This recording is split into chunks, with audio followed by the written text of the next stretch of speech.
Okay, good morning, ladies and gentlemen, and welcome to the December Oldham County Board of Adjustments.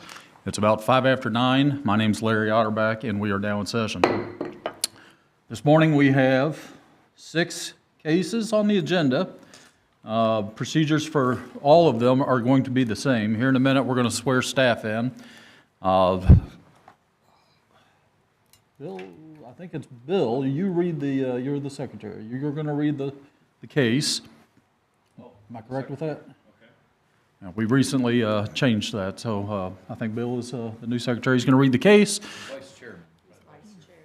Mark, thank you. Thank you. I apologize. Mark's going to read the case. Staff is going to come up and give a staff report. There's going to be a round of questioning between us and staff. When we're done with that, staff's going to take a seat. I'm going to call the applicant forward. You're going to come forward to the podium or to the lectern. You're going to justify your case, tell us what it is you're trying to do. You will have 20 minutes to do so. Before you do that, you're going to be sworn in and state your name and address, and then justify your project. 20 minutes to justify your project. Clock is on the wall. Christy's going to take care of the time. There will be a round of questioning by us to the applicant, and when we're done with that, I'm going to ask if there's anybody that wishes to speak in favor of the application, and then those who are opposed to the application. Same procedure. Anybody that wishes to speak in favor, you're going to come forward to the lectern, raise your right hand, get sworn in, state your name and address, tell us why you're in favor of the application. Might be a round of questioning by the board members to that audience, and when we're done with that, you may take a seat. I'll call forward anybody that wishes to speak in opposition. Same thing, come to the lectern, raise your right hand, be sworn in, state your name and address, tell us why you're opposed. Same thing, there might be a round of questioning by board members to that. Collectively, each of those groups have 10 minutes. That's important because I need to make sure that we keep things moving, need to make sure we're not hearing the same repetitive opposition or in favor, over and over and over again. So collectively, each group will have 10 minutes. You might want to, come together and say, okay, how are we going to collectively talk 10 minutes about this without going over that time limit? Again, the clock is on the wall. When we're done with that, I will call the applicant back forward. The applicant may speak a rebuttal to the opposition. You'll have 5 minutes, and then I'll call the opposition forward. You'll have 5 minutes to speak to that. And then any final statements, the opposition first, final statements. I'll close the floor, open it up for general discussion on board members, and then call for a motion. Okay? Make sure your phones are off. If you need to use your phone, please excuse yourself from the courtroom. Just make sure it's off when you come back in. Same goes with board members, same with you. Make sure your mics are on. And with that, let's swear staff in.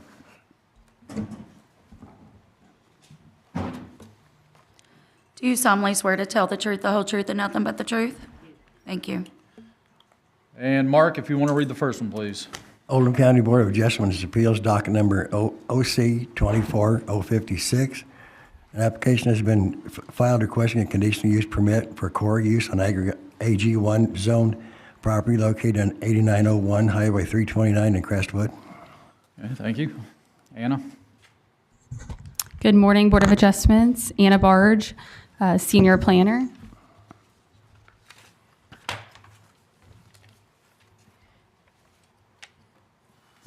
This is in reference to 8901 West Highway 329 in Crestwood. This is a conditional use permit for quarry use. An application has been filed requesting a conditional use permit for quarry use in AG zoning, and we'll talk about the rest of that zoning later, on property located at 8901 Highway 329 in Crestwood. So you can see the tax parcel. It's pretty large. It's 301.79 acres. The actual address, which you'll see in the map, is that AG1 zoning, and they did submit an updated application with the CO1 and R2 zoning for the parcel in totality. And we also uploaded the updated application, that first page with the zoning and the justification onto our website. The only site history pertains to sign permits for the businesses that were already on the site. It has nothing to do with the conditional use permit, but the applicant has previous conditional use permits, 1982, 1992, and 1996 for core use, and you can see more information about that in their justification document. So it's posted to the website originally on 11/25, and the updated application and justification was posted this week, and you can see both of those on our website. The adjoining property owners notices were mailed on December 4th, and public notice appeared in the Oldham Era on 12/12. So as you can see, this is a parcel, and then it also goes further south, but the address is right here. And these parcels that are separated out, that are colored in pink, are excluded from this project based on what was provided by the applicant.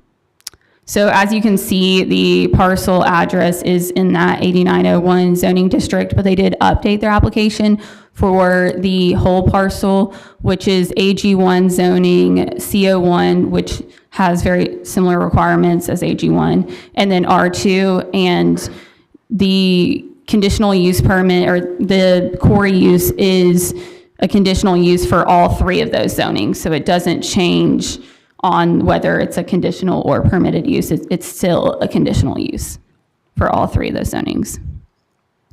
So the applicant is requesting the conditional use permit for core use in AG1, CO1, and that R2 zoning on 8901 Highway 321 in Crestwood. Oldham County Stone has existing limestone quarry operations and is looking to expand to the property located at that address, and they've obtained conditional use permits for operations on other parcels. So that's why this is a new operation, which is why they would have to request a conditional use permit for this parcel specifically. So they have it on other parcels, but since they don't have a conditional use permit for this address, they have to get one in order to do quarry operations, which is why they're here today. Under AG1, CO1, and R2 zoning, borrow pits, quarry, gravel pit, or stone mill are considered a conditional use and require a conditional use permit. Based on their justification documents, all quarry access will be from underground following state and federal regulations. We, as a county, this is the only part that we regulate. The state and federal government has additional licensing and monitoring of them. So as you can see here where it's highlighted, for AG1, quarry is a conditional use, which is why it has to come to the board to you today, along with CO1 and R2. So this is the plan they provided. As you can probably not see, but it does say it here. It's not included in the CUP. And then for these ones, it says not part of the CUP and not part of the CUP, which is why I highlighted that in pink earlier. So in summary, the applicant is requesting the conditional use permit for quarry usage at 8901 West Highway 329 in Crestwood. Potential conditions of approval is that the conditional use permit shall only apply to the application considered at the December 19th, 2024 Oldham County Board of Adjustments public hearing. And we use that for all of them. So do you all have any questions for me? Any questions? I do, yes. Yes. Can you go back to the map? I'm trying to understand. The one with the zoning or without the zoning? With the red boxes, yeah, with the Yeah. zoning. Yeah, that one. Okay. Either one of those. So, the area in the red right now is the current mining area? No, this is what they're asking, the proposed mining area. And so the applicant in their justification portion can get more specific for you on where they plan on doing it. Because I believe, based on my conversations with them, there are regulations about doing it near houses. And I don't know if any of the houses on the property have waived that or all that. So they'll be able to answer that question more specifically. Okay, I'm just trying to figure, so where is the current operations? I'm trying to. They'll be able to answer that They'll question. answer that. Yes. Okay, and then you're You also indicated it's 300 acres in your... Yes. And then I was looking at this permit at the back in the Exhibit 2, and it said it's 126 acres. So- No, that is from the attorneys in opposition, and that is probably for existing operations. Okay, I see. All right. Good. Okay. Those are my questions. Thank Great. you. Okay. Anna, the site history shows 3 other previous CUPs, 82, 92, and 96. And that's not from the actual site, but that's from the applicant specifically. Just want to clarify that. It's not from the actual site, but the applicant. Right. So my question is, CUPs run with the land. Why do those not apply to what's presented here today? Because they're not with the land. I just wanted to add some applicant history, which is also included in the justification, is that they already have CUPs for other properties. Okay. And so, like if we could expand this map bigger, I believe it's to the southeast of this. So those are different parcels that are not owned by the same people, but even if they are, they're different parcels. So if you own land in Ballardsville and you own land in Crestwood, just because you have a conditional use permit in Ballardsville property, you'd still have to get a conditional use permit in Crestwood. That's right. Okay, so these, all right, so these The way I wrote it might be confusing. So these CUPs that I'm looking at in the packet, they are not in reference to the property today? Yes. Okay. The only thing that has happened with the property today is those previous sign permits that came to the Board of Adjustments. I was looking at the whole parcel file, and it was pretty lengthy, but they had multiple times where the sign permits went to. Yeah. Bill, I'm going to have the exact same question you do, so let's make sure we get that clarified. Okay. Any other questions for Anna? All right, thank you. Okay. Ryan? All right, Ryan Fisher, Director, Oldham County Planning and Development. I wanted to come forward and just let the board know the applicant typically our hearing procedures consist of 20 minutes of presentation by the applicant or their legal representative. The applicant's legal representation has requested the board grant them additional time of 35 minutes due to the length of their presentation, in addition to the witnesses that they'll have to call forward. I think in doing so that would also warrant us to grant an additional amount of time to anybody that's wanting to speak in opposition to them. So I'll let you all entertain a motion to that if you all are so inclined. Okay, so we'll need a motion. The applicant is asking, Ryan, the applicant's asking for a motion to extend from 20 to 35. That's correct. We would also do the exact same thing for opposition, from 20 to 35. Well, no, I take it back. What the procedure is the applicant has 20 minutes to justify the project. Then we have 10 minutes for anybody wishing to speak in favor of the applicant, or 10 minutes. Right. I can't remember what I just said. 10 minutes for anybody wishing to speak in favor of the applicant or application, and then 10 minutes for those opposed. So what we're asking for is an extension of 20 minutes for the justification to 35 minutes for the justification.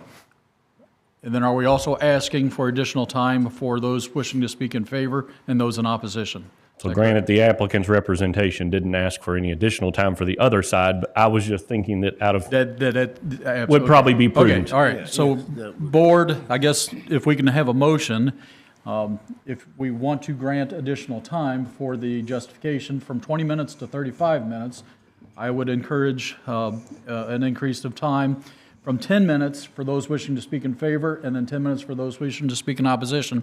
I would suggest that we increase that to 15 minutes instead of 10 minutes on each side. I'll make a motion to do So any of this. if the applicant gets an additional 15 minutes for the initial presentation, The applicant gets 20 minutes. right, To going justify from the 20 project. 20 to 35. 20 to 35 is what they're So asking. then the opposition for their statements would go from 10 to 25? We have, the applicant comes forward to justify the project. They have Right. 20 minutes to do so. Right. We're asking that to be extended from 20 to 35 minutes. Right. And then we call forward anybody wishing to speak in favor of the application. That's 10 minutes. And then call forward anybody wishing to speak in opposition to the application. That's 10 minutes. Right. If we're going to increase the time from 20 minutes to 35 for the justification, then it makes sense that we increase the time for those wishing to speak in favor, and then those wishing to speak in opposition, from 10 minutes to 15 minutes. And Mr. Furco, I mean, Yeah. obviously, you can make any motion you choose to make. So the chairman has made a suggested increase in the amount of time, but you are free to make any motion you want to make concerning granting additional time to the applicant and the opposition. So it doesn't have to be 15 minutes. If you felt uncomfortable with that, you could make a longer period of time for those speaking in support of and those speaking in opposition to. So let me make this motion. I'd like to move that we add an additional 15 minutes from 20 to 35 for the applicant, for the applicant and those in favor, cumulatively an incremental 15 minutes. And an incremental 15 minutes for anyone who may be opposed, in addition to the 10 minutes that's already provided for, an additional 15 minutes, which would take it to 25 minutes for those opposed. I'm not sure I understand what you're saying. So, again, it's 3 different steps. Right? You have justification, which is currently 20, 20. and then you have... Take that to 35. Take that to 35. And then anybody wishing to speak in favor, take that to what? Leave it at 10, because for the applicant and those in favor, it's already been extended by 15. Leave that at 10, and then... And then for those opposed, take it from 10 minutes to 25 minutes, an additional 15 minutes. So those in favor and the applicant are increased by 15 minutes, and those opposed are increased by 15 minutes. I'll second that. Okay, we have a motion, we have a second. Any other further discussion? For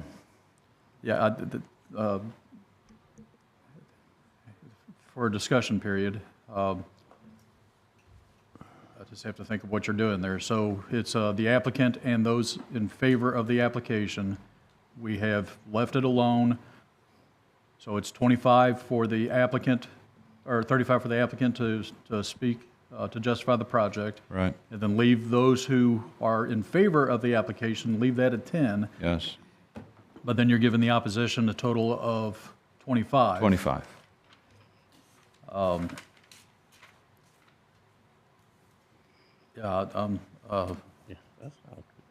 So what effectively what you've done is you've raised the time for the applicant to justify their project, but then those who wish to speak in favor of the application, which might be more than, a number more than just the applicant. I'm not in favor of the motion. But we do have a motion, we have a second. I'm not in favor of it, but all those that wish to speak or any further discussion on this motion? I'd rather see an equal amount. I agree, Mark. I think what we need to do is raise the request of the applicant is for the additional time. I'm in agreement with that, but I think we need to keep all of those that wish to speak in favor and all of those that wish to speak in opposition. Those two groups need to be equal time. I second that motion. Well, hang on, that's not a motion yet.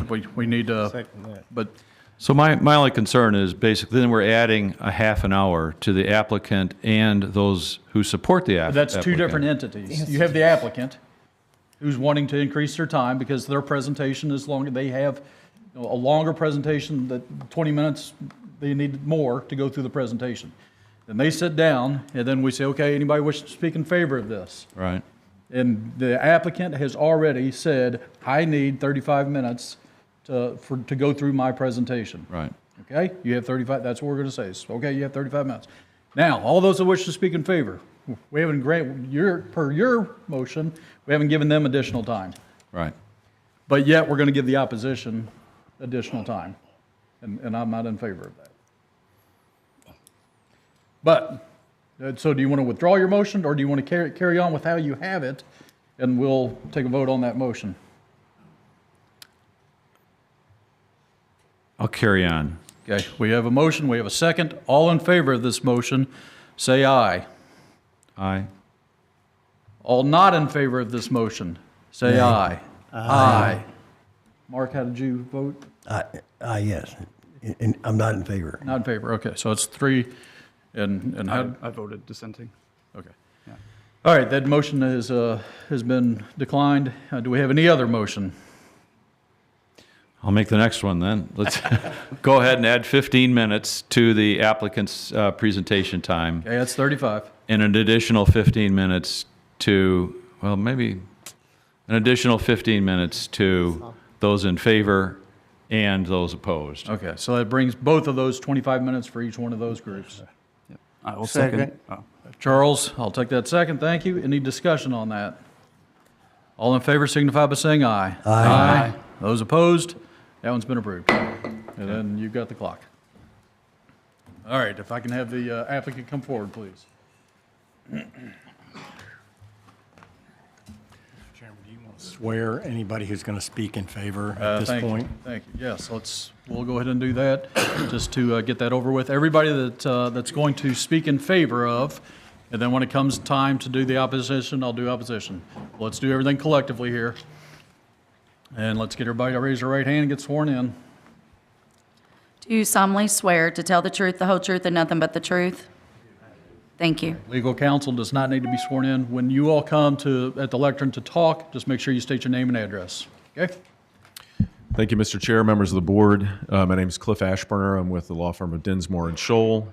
Our address is 101 South Fifth Street, Suite 2500, Louisville 40202. We do have, I appreciate the additional time that you've granted us. We do have a lot of material to get through. As you all know, the finding that the board has to make is whether this continuation of a long-time existing Oldham County business is essential and desirable in the community, and whether it is in compliance with the comprehensive plan. Understanding that not many people have a lot of experience with limestone mining and quarrying. We have a slate of speakers who are going to talk about how it's done, Rogers Group history as a company, and both history in the community, and some particular issues that apply to it, all in an effort to explain how it has been operating there for a long time, we believe without significant incident, and why we think it ought to continue. I will be acting largely as an MC today, and so I want to just introduce the folks who you're going to hear from as we go through the presentation. First, to my left is Lori Rector-Harper. She's with Rogers Group as part of the owning family there. Then we have Tim Stout down at the end of the row. Tim is the Vice President and General Manager for Central Kentucky and Ohio. He's going to talk about how mining is actually done, underground mining is done. We have Kristen Floyd, PE, who is a Senior Project Manager with Rogers Group. Kristen is here to my left as well. Chuck Jaworski with Vibratech, that is our blasting consultant. He's looked at blasting data from the existing mine and is going to provide some information about that and what can be expected. And then we also have Eric Knowles, also a PE, our Director of Environmental Services at Rogers Group. So I'll get started, and then Lori will come up after me. So, what we're talking about today is quarrying in Oldham County. And you may say, well, why do we need a quarry, or why is a quarry appropriate in this location? Why is it here? And this map that you see on the screen, the Mineral and Fuel Resources Map of Kentucky, this was done by the Kentucky Geological Survey. I hope that you can see that on your screens below. But Jay, hang on, Cliff. Jay, can you put that on the, thank you, Jay. Go ahead. Okay. When I saw people turning around, I got a little nervous. So as you can see, there's this color here, this seam. This is dolomite and limestone. And if you come right into Oldham County, you can see this map was created in 2001. There were two existing mines. One, I believe, was Leiter's Quarry, and one is the operation that we're talking about today. So that's the presence of this resource in the community is why the quarry is here to begin with, why it was here and has been here for quite a while. This Anna went through this before. This is the subject property. You can see it's commonly known as Fox Hollow Farm. Fox Hollow Farm is not just the north side of 329. It's also on the south side of 329, and that is where current mining operations are underway and have been really for the past 40 years or so. This is the conditional use permit plan that was provided. Importantly, it is noted on the plan, and this was contained in the notice as well, that it is the entire property with the exception of the small areas that are specifically called out as not being part of the conditional use permit. And we'll talk a little bit more as we get into it about what that actually means in terms Excuse of... me, are you able to show Yes. us where the current mining is right now on that map?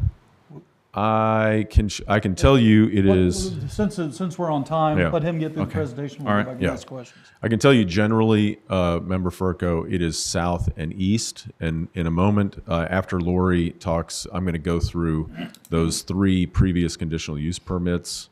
There's a plan that's associated with one of those that'll help you understand that.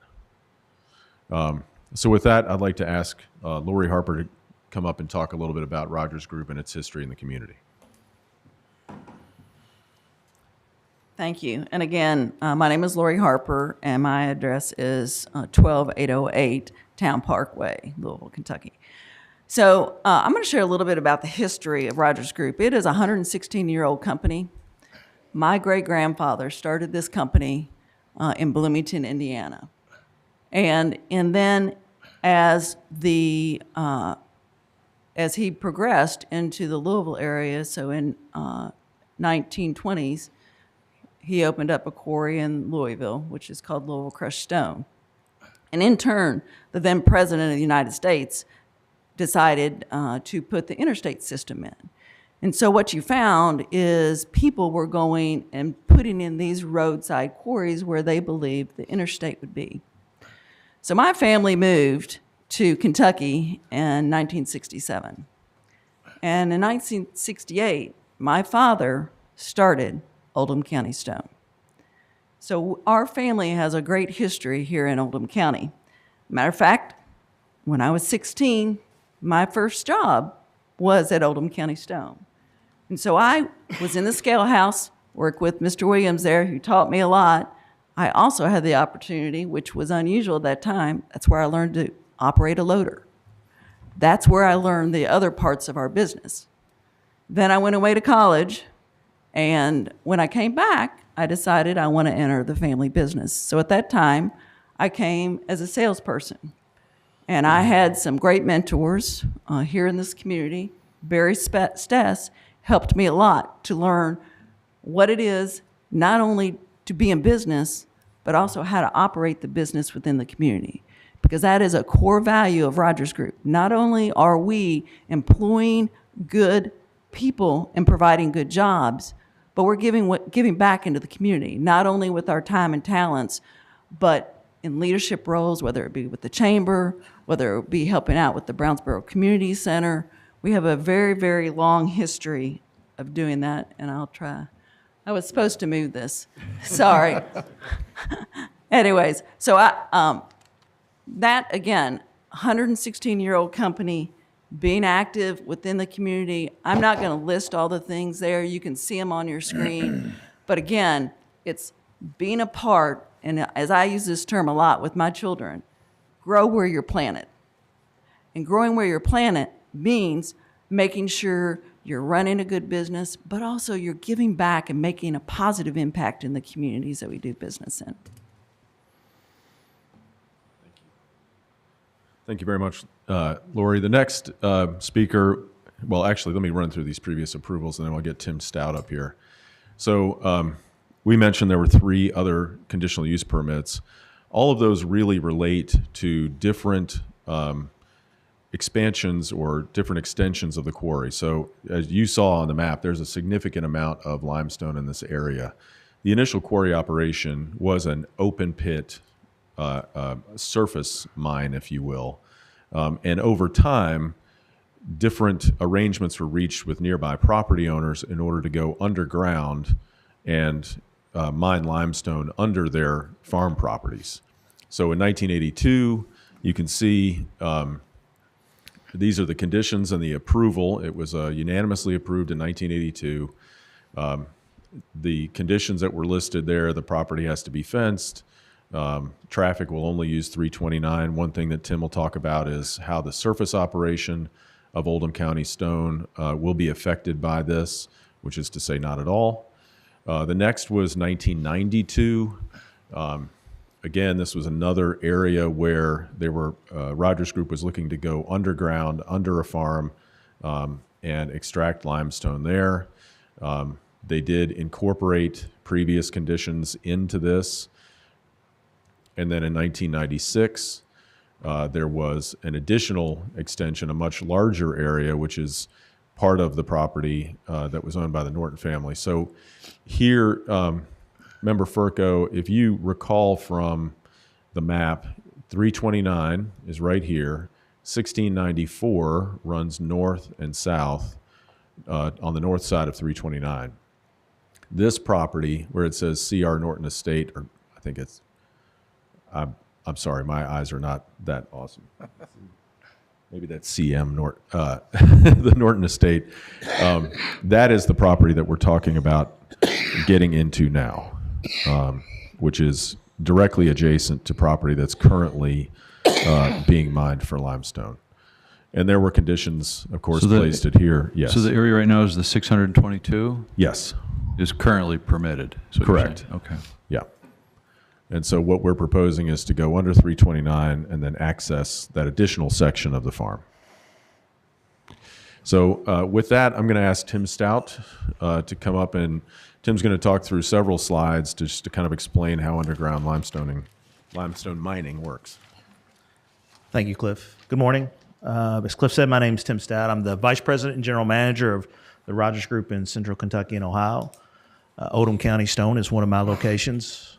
I might say it's my favorite location because my wife is from Oldham County. We lived our first 10 years down here when we first got married, and all of her 5 brothers and their families still live here. And it's nice to be working in a community where the family is, and we can talk about work in a way that's important for me. Tim, can we get your address, please? Sure, it's 12808 Town Parkway, Louisville 40243. Today, I just kind of wanted to give you a clear overview of the mining process. A lot of times when we hear about mining, we hear things about coal mines, or we see things in movies, Liam Neeson movies, where things are blowing up. And I think a lot of times we get the wrong impression of what mining is. I also want to emphasize, too, something that Lori said, that this company has a definitive commitment to safety, sustainability, and addressing community concerns by being an active member in the community, and that's important to me as well.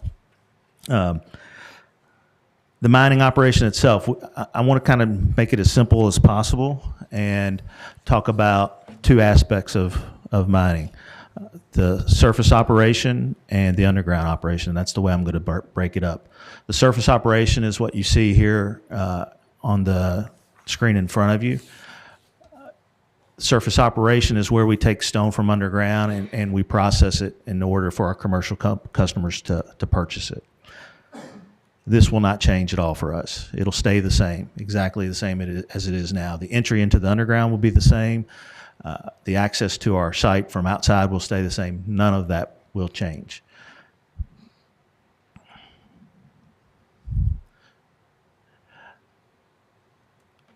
On the underground side, this is what looks like on the surface from our underground operation.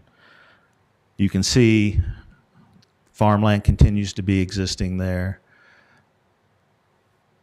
Livestock, no true impact on the surface. The way that the owners of the property choose to operate that remains the same. On the underground side of this, we have these phases of the mining cycle. We operate our mine from what we call a room and pillar perspective.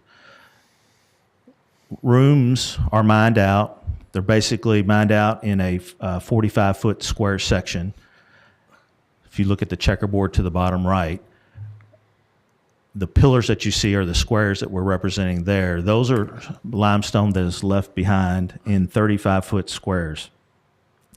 The pillar itself supports the roof of the mine and gives us stability and safety for our employees as they operate. The phases of this process to remove the limestone, there's five steps. There's drilling, blasting, mucking, scaling, and bolting. On the drilling side, we use custom pieces of equipment to come in, basically like a very large drill. And we put between 40 and 45 holes in a face that we're drilling. Once that's complete, it's loaded with charges and blasting agent, and that there's a blast that happens that removes that limestone from the face. Once that's done, a wheeled loader and a haul truck come in. The headings are mucked, loaded into the back of the truck, and then that's transported all underground out to our facility on the surface. Once the heading is cleared, we send another piece of specialized equipment in, a scaler, where that any loose rock is scaled off. And then the final step in the process is another specialized piece of equipment comes in and bolts what we call the back or the roof up. And Kristen will come up and talk about in just a second what that does for our the formation of the rock that we're mining in. And then that process repeats itself. So on any given day, we may be drilling and blasting 3 to 4 headings a day, and then we move to another section the next day, and so that's a continuous repetitive cycle. On the drilling side of it, it's very specialized. Blast engineers help us lay out that pattern so that it's very controlled. There is a science to it. It's engineered to minimize the fracture of the stone. Obviously, when there's a blast that occurs, the rock itself fragments, and we want that to be as large as possible so that we can't make big ones out of little ones. So if it's fractured too small, we can't process it into stone that can be sold. So it's very engineered, very controlled. The other thing I want to just mention too, just on our mining operation, Rogers Group just won this year an award at the National Sand, Sand, and Gravel Association for being the safest company in our industry. That's across the whole country, across both publicly and privately held companies. It was a tremendous honor for us, but it's ingrained into our culture that we operate in a manner that's safe, not just for us, for our employees, but also for our neighbors in our community. The other aspect I want to just kind of highlight is this is underground mining. A lot of times when you see a mine, when you're driving down the road, you may see a surface operation where you actually see rock being blasted. Much different. The blast on a surface operation, you can see fly rock in those cases. You can hear and feel a blast much differently above ground than you can underground. And all of our operations for this conditional use permit will be underground and won't be visible to the public. I'd like to ask Kristen to come up and just talk a little bit about the geology in the area that we're operating. Thank you.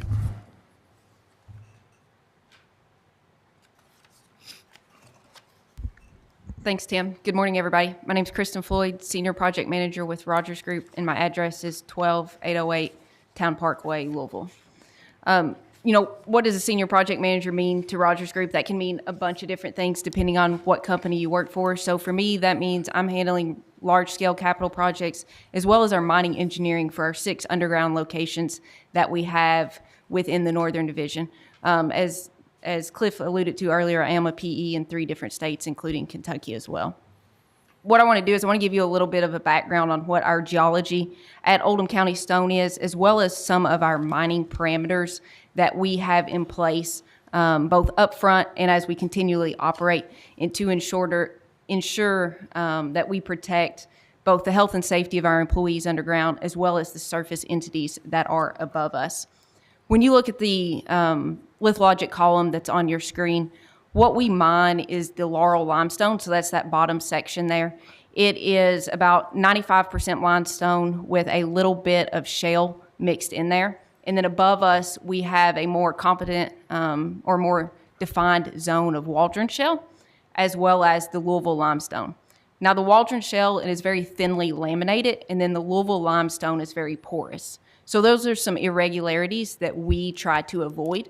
And the way that we do that is we focus only on a certain zone in the Laurel limestone.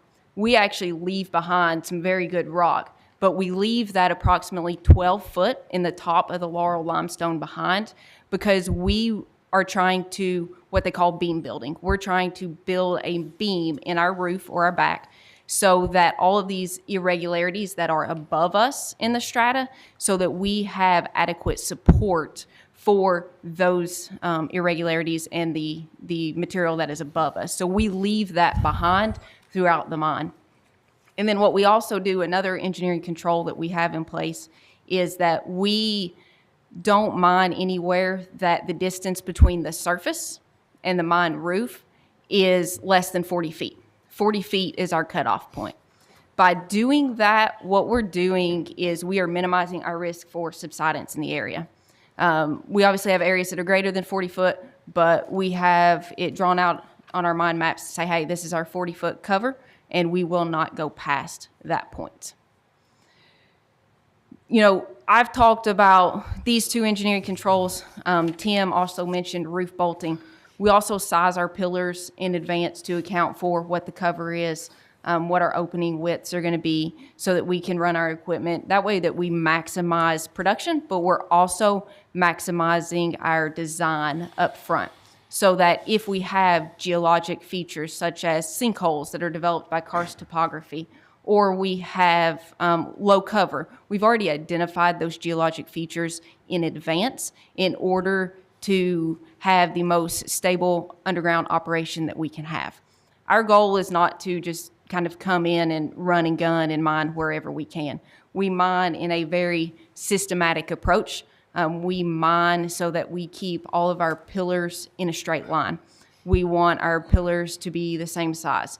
We want our opening widths to be the same size. We want to make sure that we have the best geologic roof that we can, so that when we put roof bolts in, when we leave that 12 foot of rock above us, that we are building a massive beam above us to support the excavation that we are doing underground. And all of this is twofold. You know, we want to protect the health and safety of our employees that are working underground in this environment, but we also want to protect the surface entities that are above us. We want to be good neighbors to the farm that was in the previous picture that was shown, to the landowners that are above us. So our goal is to develop, design, implement, and continually monitor an underground operation that protects our employees and the surface entities above us. So I'm going to turn it back over to Cliff. Thank you, Kristen. I hope you all enjoyed that explanation. This case has taught me a lot about something I had no previous knowledge about, and it's been really enjoyable. So we've talked a little bit about the previously granted conditional use permits, and I want to talk to you about the 2024 permit process. As you all know, the Oldham County zoning ordinance doesn't require community meetings or community outreach for conditional use permits. But Rogers Group, what I've learned, one of the things I've learned in this case is never really doing the minimum. They're constantly looking at their own kind of standard about how to be a good neighbor, how to be a good partner to the community.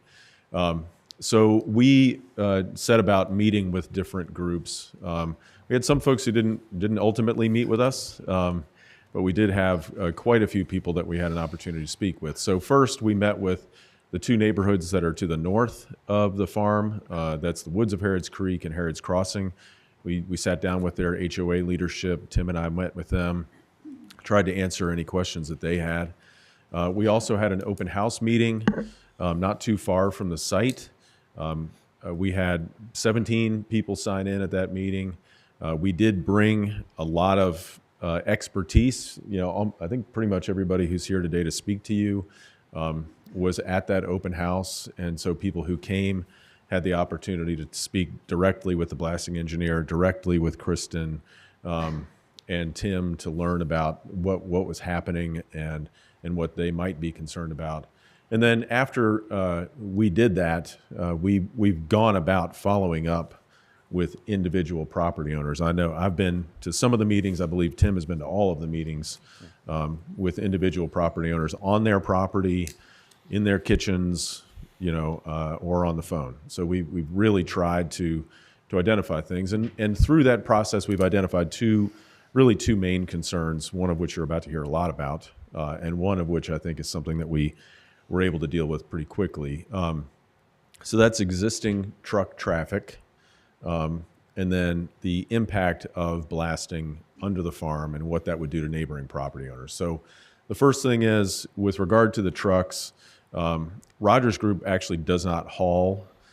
So the people who are coming in and out are purchasing stone, but that they're independent of Rogers Group, understanding that they have an obligation to operate their equipment safely and in compliance with all the rules. Rogers Group periodically will send out a reminder, like you see here, just reminding people that you're part of this community. There are school buses nearby. There are passenger vehicles. You need to be aware of where you are, cover your loads, and do things appropriately. So when that concern was identified to us, that kind of sped up the timeline for Tim to reach out to the customers. And then the other thing was blasting. And, I'm sure you will hear a lot about that today.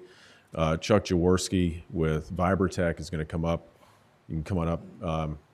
There are pretty strict limits in the Commonwealth of Kentucky about how blasting is done and how it is measured on the surface. And as I said before, with one of the things that is part of the culture of Rogers Group is not to go to the maximum, not to do just the minimum, but to operate with a margin of safety.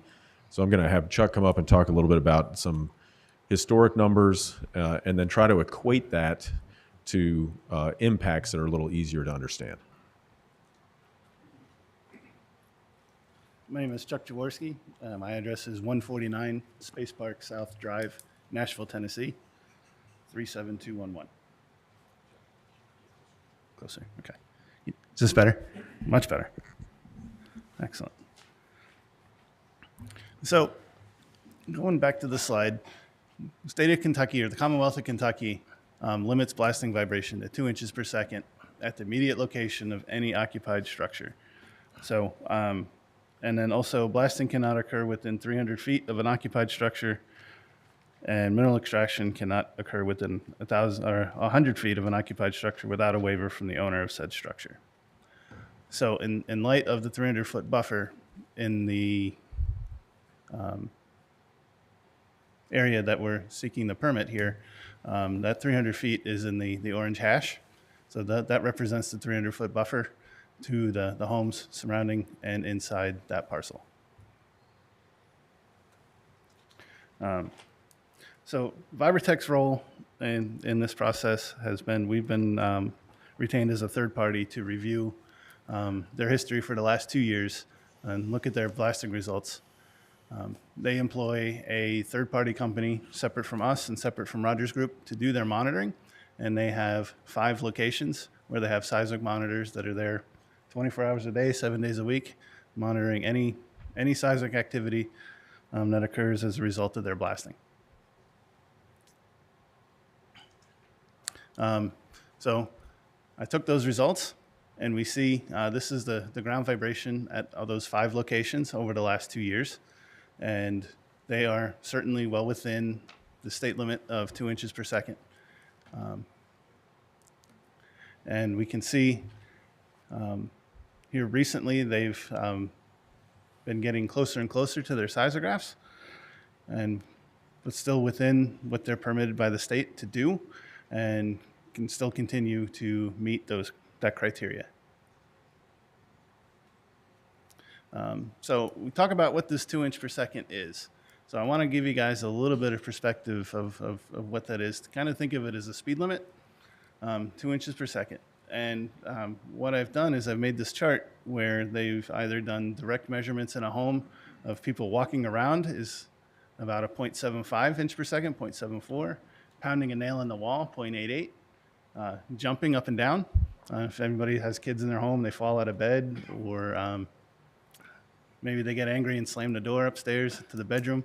You know, that's right there at that 2 inch per second limit. And that's things that happen all the time. So the rest of these, this is what Mother Nature throws out at every home around the country. So there's a 23 mile an hour change in wind velocity. So we get a wind gust, a cold front comes through, and now it gets windy. Mother Nature is putting as much strain on that home as a 2.3 inch per second blast. Changes in humidity. Again, cold fronts come through in the spring and the summer, and that humidity either increases or decreases. 2.8, again, above what the state of Kentucky considers safe. Changes in temperature. That makes all the materials inside the home expand and contract. Right, so that's the equivalent strain of 3.5 inches per second. And 27-degree change of outside temperature. We're in that time of year. That happens a lot. You get up in the morning, there's frost on the window, it's 30 degrees. And then by the afternoon, it's warmed up into the 50s. That puts a lot of strain on a home, the equivalent of an 8 inch per second blast.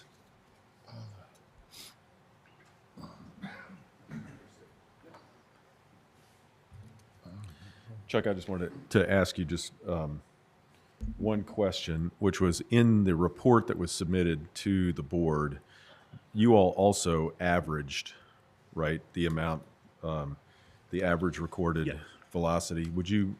Yeah. So for the 2-year period that we reviewed, the average. Chuck, can you get closer? Thank you. I'm sorry. Thank you.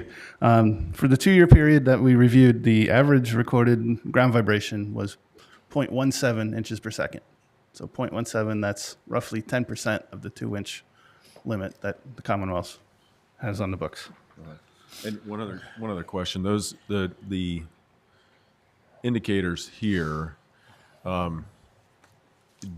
is that an average of the 5 seismographs, or is that the highest reading?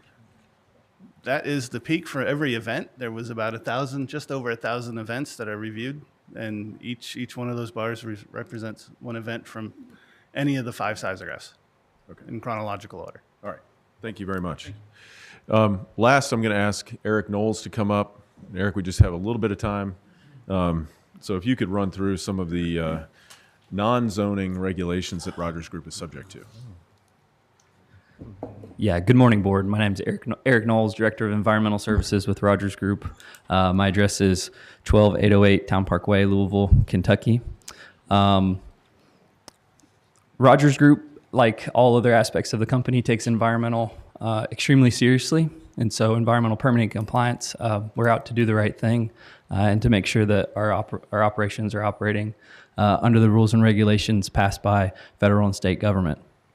This facility in particular, Oldham County, it is a mining location, which is one of the more regulated industries within the state of Kentucky. The state of Kentucky has a history with coal, and those regulations have been passed and issued for non-coal, which limestone mining, that's what that is. And those regulations are more strict than the adjacent states that but the state of Kentucky. So it's a very serious thing to get permitted within the state. I'd just like to quickly run over the permits that we have on site. We do have an issued water permit by the Kentucky Division of Water. That water permit requires sampling twice per month from each outfall at our locations, and the Division of Water is tasked with verifying that the water quality leaving the site is in compliance with permitted limits. We have an issued air permit at this facility that permits the use of our aggregate processing facility. That facility crushes and sorts aggregate into various sizes for sale to the general public. And that regulates particulate matter. So the air permit we have has particulate matter. There's no other emission source from this facility. And then we have the mining permit. The mining permit, they regulate the surface disturbance. And so they are tasked with basically verifying a lot of the stuff that we've talked about with the mining process. With they're tasked with protecting private property, protecting environmental resources, and then they're also are more heavily involved with inspections on site. So they come and perform quarterly inspections to verify that we're doing what we need to do. And so with that, Cliff, do you want to close it out?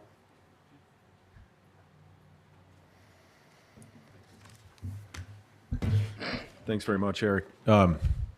So just I'll just close with this. Obviously, you've seen our justification. It's been in the record for a while. The proposal does comply with the conditional use permit standards that are listed in the zoning ordinance. We think as well the proposal complies with the Oldham County Comprehensive Plan. It'll preserve the agricultural use of the surface and the rural character of this part of the county. And as you all know, certainly across 71 on the south side, there's a significant amount of development that is occurring. This will allow Oldham County Stone to continue to operate, and I'll save the rest of my remarks for rebuttal. Thank you. Okay. Thank you. Any questions for the applicants? So is there currently tunneling underneath 329 between the two properties? Or what will occur there? And are there separate permits or separate process for getting those? Right. There is not currently access under 329. That will have to be reviewed by the state, the Transportation Cabinet. And the mine, any extension of that into the northern side will also have to be approved by the Commonwealth. So there, as I said, there are other permits beyond just the conditional use permit. So my concern basically is that I noticed that you all send out reminders to companies that you do business with that haul stuff. Mm-hmm. I'm pretty sure you come in contact they come in contact with school buses and things. So I'm concerned. My concern is carrying such weight and run into a school bus. I mean, I don't know if there's anything that you can do other than what you're doing, but are you all constantly looking into that in terms of being able to communicate with these people about safety in terms of vehicles, school bus vehicles and stuff like that on certain roads and things that they may be traveling? Well, we do, as you can see in this letter, Member Turner, point 2 there is drive safely and responsibly, observe speed limits, both in the quarry yard and on public roads. Be especially cautious when driving through residential areas, near schools, or in heavily trafficked zones. You know, I would like to say that Rogers Group could export its attitude into the cab of every truck that visits the site, but we can't. What we can do is consistently remind people of that, and then you know if there's an issue. I know in speaking with Tim before, you know, if something spills or something like that, a lot of times Rogers Group is out on the road to help clean up before anybody else is. So they can do their best. Okay. One thing I've got, Yes, sir. Your engineer mentioned sinkholes. Has there been any problems with the other areas around here with sinkholes or surface problems? Do you want to answer that one, or do you want to? I don't believe so, but I'm going to ask Kristen to answer that if that's okay. Kristen, if you can. Come to the mic. We put those parameters in place to have that 40-foot cover. So when you look at our mind map, it is well defined. Do not go beyond this point so that we don't exceed that cover. And then from a sinkhole standpoint, Kentucky Geologic Survey has a lot of data, whether that be field verified data or LiDAR data for sinkholes that we can then go out and look at ourselves, verify how deep they are, and see if we need to do something different from a mining standpoint to avoid those or increase pillar sizes or something to that extent to minimize their impact. So have you had any problems with the site that you're in Oldham County? Not with sinkholes, no, sir. We have not. Not that I'm aware of in my time. No. Any other service problems? Damage to homes or anything in the vicinity? Not that I'm aware of, no. Kristen, I have some questions for you. So I'm looking at your kind of the distances. Why not go lower than you're currently going with your mining operation? As in low cover or the mine being deeper? Down lower toward the center of the earth, yes. If you look at that initial map also that Cliff provided with where the resources are, that is the most easily accessible resource, being that dolomitic limestone, which also is something that our customers use in their process, and they need that specific type of limestone as well. So not everything within 0 to the center of Earth is mineable. There's only certain bands that are mineable, and this is the one in our area that is achievable. Is it just more efficient to stay where you are, or you say it's not mineable? It is both efficient, but things like shale, you're not going to build a road out of shale. There's plenty of shale both above and below us. No, I mean below, going so, lower. So correct, but above and below us, there is shale, and that's just not something that you're going to want to use for a variety of services that our customers provide. So it really is an efficiency of being at this level, and this is where the resource is. Okay, and then have you ever had a cave-in? Not in my time, no, sir. I do know that there were some previous ones on the property, but a lot of those engineering controls that I have discussed are controls that are in place that were not in place at that time. Okay, and how long have you been there? 5.5 years. Okay. Is the mine inspected at any time? Yes, so from an MSHA standpoint, we are quarterly inspections, so once a quarter, and then that's at a minimum. They can really show up whenever they want to.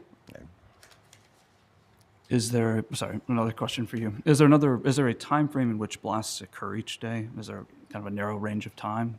Typically, they occur at the end of shift, which is in that, say, 3 to 5 range.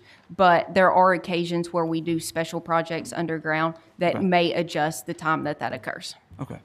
And is it, I guess there were 1,000 blasts reportedly in the last 2 years. Comes out to about just over 2 per day.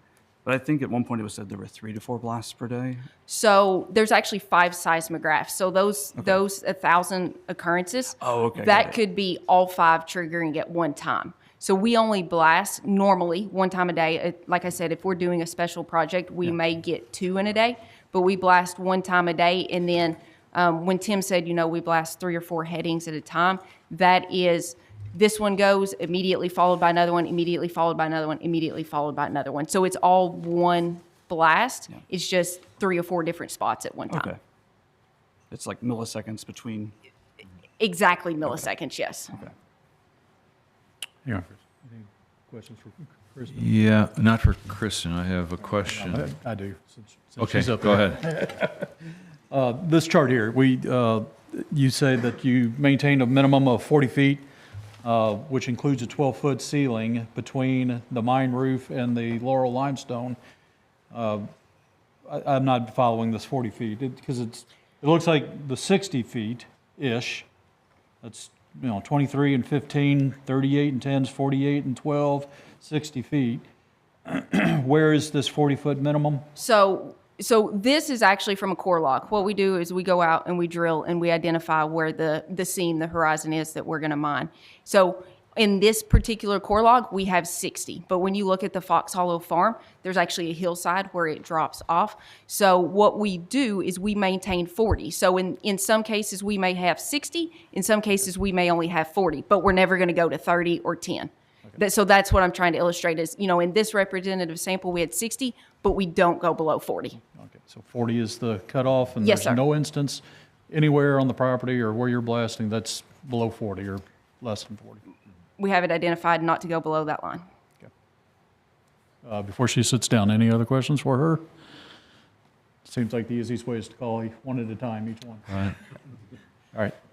Thank you. You're welcome. And then we can call her back up if we need to. Can I just add one thing to my answer to you, Member Turner? Rogers Group also reserves the right, if any customer is causing problems, to not sell to them and basically ban them from the property. So if there's a trucker out there who's not following the rules, not covering their load, that sort of thing, if that happens with enough frequency, Rogers Group will say you're not to come back. You do reserve that right. Yeah. Thank you. That's important. Thank you. All right, Bill, you hit somebody else? Chuck, Jaworski. And while he's up here, let's try to all get the questions out, Chuck. So I'm trying to understand this Vibratech. You're with Vibratech, right? Yes, so sir. that Yes, the sir. analysis that you've presented here, where the highest over air pressure was 127.6 decibels, below the 133 decibel limit. Can you give me a feel for what 127 or 127.6 decibels is, and Sure, that's- what things are like that? Like, Yeah, that's an excellent question. A good comparison would be a loud clap of thunder, or typically with air overpressure, air blast, it's more of a surface mine concern, because basically it gets generated when that face of the rock moves and it pushes a column of air, and you get this effect, you get this air overpressure. And that typically will be what rattles windows. If you're outside, you might feel it in your chest or in the legs of your pants. But 127, we've recorded many, many thunderstorms around the country at 127, 128, 130, 145. We have recorded the sonic boom from when they used to land the space shuttle. It would come across South Georgia, and we would record 140, 142, 145 decibels, which is considerably more than the 127 average here. I will say, since they are underground, air overpressure is not as much of a concern as the ground vibration, simply because it is underground and there's only a small orifice for that air overpressure to enter the community. well, I mean, so these samples, weren't they taken at those little red dots? Yes, sir. They were taken at the surface. Yes. They were tested there. Yeah. Like, how would it compare to like a shotgun blast? You would have to be very close to the shotgun blast to get a 127. Typically, air overpressure is a low frequency event. Again, you're pushing this column of air where typically human hearing can hear 20 hertz, as low as 20 hertz. I've been around drills and shotguns my entire life, so my hearing isn't that great down low. But the shotgun would be much higher frequencies and would sound very different. But again, up close, where you're getting the release from the muzzle and things like that, it may be equivalent to a 127. Be equivalent to that. And, Yeah. Yeah. And again, these tests were done at these red dot sites. Yes. On the Yes, sir. surface. Yeah. And then the graph that you showed of the 2 inches per, or the inches per second. So the weather, yeah, that one. Yeah. So those last, like everything after slamming the front door, Mm-hmm. the 2.3, 2.8, I mean, 35% change in humidity, 27% change in outside temperature. I mean, that doesn't happen in a second. No, it's not an impulse like a blast would be. Right. But it does affect that structure over time. So Those you are know, gradual It's not shifts. going to be a thump. Right. But, that material is going to shrink. It is going to expand over the course of the day. And it does create strain. And that's the strain equivalent would be that 8.3 inches per second. How would a 2 inch per second compare to like a earthquake? Like there's different magnitudes of earthquakes, like a 1, 2, 3, obviously it's not 7 is like the buildings are falling down, but I'd like a lower, like a level 1 or level 2 earthquake. What would that be? Yeah. So people can generally feel about a magnitude 2 earthquake, and people can feel about a 0.05 inch per second, 0.05. So, Okay. That's a small percentage of that 2 inch per second. People make great seismographs. They know when the ground shakes. They know when their house does shake. What they're not great at is quantifying that. Okay, this one felt a little bit worse. What's nice is the instrumentation tells you exactly, was this worse? So what is a magnitude like 2 earthquake? What would that be? Like a 0.02, 0.03 inches per second. 0.02. Yes. Yep. What the 2 inches, or roughly where the highest you were is 1.8. 1.8. That would. What magnitude earthquake would that be? It's hard to really give a good number for that, but it roughly. would be in the three or four. 3 or 4 somewhere in earthquake. there. Yeah, it's not an exact. Sure. The formula would take that whole board to go through. Yeah, right. To get all that done, you're comparing energy Okay. to a velocity. So Okay. excellent questions. Thank you. All right. Thank you. You had a slide that showed the 300-foot, yeah, can you explain that again, please? Sure. So this is the property in question that they're wishing to permit. And what they've identified is the 300-foot buffers around any of the structures, either surrounding it or, they talked about the parts of the parcel So that what's- were not part of the. So what's in Permit. yellow? That's So in yellow, that's those the 300-foot structures. buffer. Right. And there's a 300-foot buffer around each one? Yeah. That's what that, okay. Yes, sir. So all the rest that's not yellow is mineable? Yeah. But there was another red box. So there's this red box, but then there was another little red box that was I think that's on, separated. There's one here, and then they were down. No, here. down, go to the left, go to your left, down toward the road. I think that's going to be a question for somebody else. Yeah. Okay. And Yeah. you're right, I want to go there too. Yeah, okay. But I think that's going to be Tim. Sorry, but on this slide, should structures like man-made lakes also be part of that buffer? Like, there's one that's not labeled as potentially having a buffer. A man-made lake? Or You said? There's a lake on the slide up here. I can stand up and show if you'd like me to. In a big red square. I'm looking for it. Right there. Oh. Should that have a buffer around it as well? No. So this representation is the state law representation of Okay. 300 feet around an occupied structure. That's what the requirement is.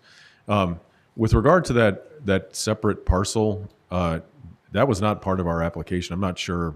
I think that was an error on the staff's slide. But I we're wanna still be- going to, Tim, if you can come up, please. Yeah. And Bill, I'll let you get your question. There's a slide that also outlined, I think what it was the current operation. That's exactly it. This slide here, the current, and if I'm not mistaken, that's the current operation. No, it's not. That is Yeah. the subject. Well, there was another one that was, So there's a red box right there, and if you all can Yeah, put this I don't- on the overhead, please, just for a second. And Jay, if you could switch to overhead, please. I'll get that back to you. Ryan and Anna, I don't know how to. Yeah, I don't think that's a part of our application. If anyone attended our TRC meeting yesterday, they recognized that the PVA sometimes gives us wrong information. And so that might be our GIS department has not received the updated information from PVA. But according to the data that we have in our department, that parcel includes that little part and then the part south of 329. But they may not be paying property taxes on that because maybe they don't actually own that part. But this is the data that we have at this time based on our GIS, but we're working on getting our GIS and the PVA's data to match, and hopefully the PVA's data is right, because if their data is not right, we kind of struggle with that. Regardless, this is not part of the application. so we're talking about the little red area, 9771 that at the top of it. That's where the confusion is? Correct. Yeah. As we've stated before, our GIS data is simply for planning purposes only. Nothing into that is survey grade. So whenever you see a GIS map, a lot of times those are going to be off. We're going to have a case later on today, same exact way. Our GIS software is just simply for planning purposes only. If we can get that back to Barry. Okay. Cliff, could we get the Sorry. thing, please? And Jay, if you can switch back to, thank you. All right, any further questions for Tim? Tim, my question, and I think this is directed, for you. Okay. I'm still a little confused as to current operation, where that is, what that is, And I guess I'm going to the need. How much are we mining today? How large is that area compared to what this is? How much, and that will equate or help me understand how much we're talking about what this application is. Well, we're mining this today. This is this big. So that's kind of what I'm getting to, or what my question is the size of what we're talking about today compared to what we're mining today, right? I'm trying to understand that. So do you have any graph as to where the operation is today, what we're mining today? I'm not sure I can give you the exact acreage. Yeah. But the size of this parcel that we're seeking conditional use permit for is similar in size to the size across to south of 329. But there was another map in there. I remember it was 600 acres that it was like a gray border around it. There, that one. Yeah, so that's 622 acres. That's the current. That was from 96. What is that? Oh, that was the 96 Approval. CUP. Yes. But that's the current permitted mining area. Correct. 600. So is that all mined out? I mean, are you done with that whole 600? No, we are not. Okay. So go back to that map, though, if you could. Well, that was the 96 CUP. Is that what you want to look at the 96 CUP? Yes. So there. So of that 622 that you're currently permitted to mine, if I'm stating that correctly, where are you finished mining? Like what's done within that box there? Well, there's a significant amount of that's been mined. I can't tell you exactly because I don't have that figure in front of me, but the majority of that has been mined, yes. Okay. So that the new proposed mining area is 300, and you've already substantially mined the 622? Correct. That was 30, Yeah, let me 30 years. see the 82. Sometimes 96 doesn't seem that long ago, but Yeah. that was 30 years ago. Yeah. All right, so let me see the 82 and 92 CUPs. Go back. One more. That's it, okay. Yeah. I don't think those actually call the acreage Okay. on those. All right. So the 622 has lasted for 30 years. So this next 30 or 300 will last half that amount of time? I think we've 15 anticipated years? about 20 years. 20 years. Mhm. And then, yeah. I'm just trying to get a feel for kind of what is being mined now, where these sensors are, where the 5 red dots that were in the map, and like where the blasting is occurring versus where the sensors are. Yeah, the seismographs are placed and they're movable. We can add to them, and we do that in locations. Probably back in 1996 there weren't 5 seismographs, but as we move towards people that live in the community, we were respectful of that, and we want to monitor what they're experiencing and make sure that they're not experiencing something that we don't know about. Because it seems like in that graph that it's going toward the northeast, if you would, so you're getting closer to some of those monitoring sites, and just trying to get a feel for. Yeah, when we start to mine this area, we will move and add seismographs. Right. That's part of the process. Yep. Member Furco, so these are the seismograph locations. Yes. The most recent, as I mentioned to you, Member Gray, that it's not just the conditional use permit that Rogers Group is subject to.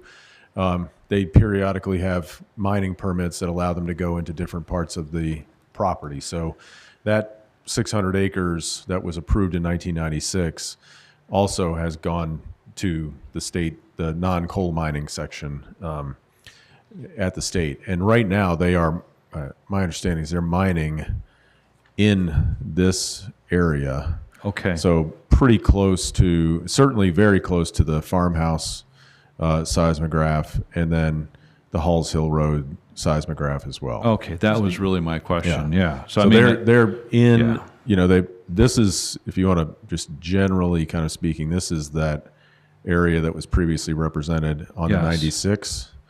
And initially it started out in the southern end, and now they're up moving toward the north, and that's they're getting closer and closer to those monitors. And the, I just want to confirm, so the area over by Sleepy Hollow Road, if you go to your left, down and down, that area right down there, that's all mined, you're saying? No, it does not go that far. Let me go back to our 96 map. That one, yes. Yeah. So Sleepy Hollow is actually kind of off. Right in there? Yeah. Right. But down there by, that bottom left where it says total tract area is 622 acres, is that all, the University of Louisville says just below that, is that all mined in that area already? Yes, it is. Okay.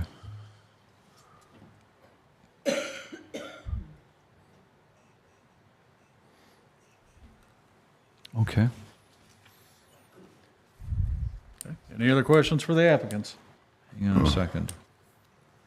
Let me make sure.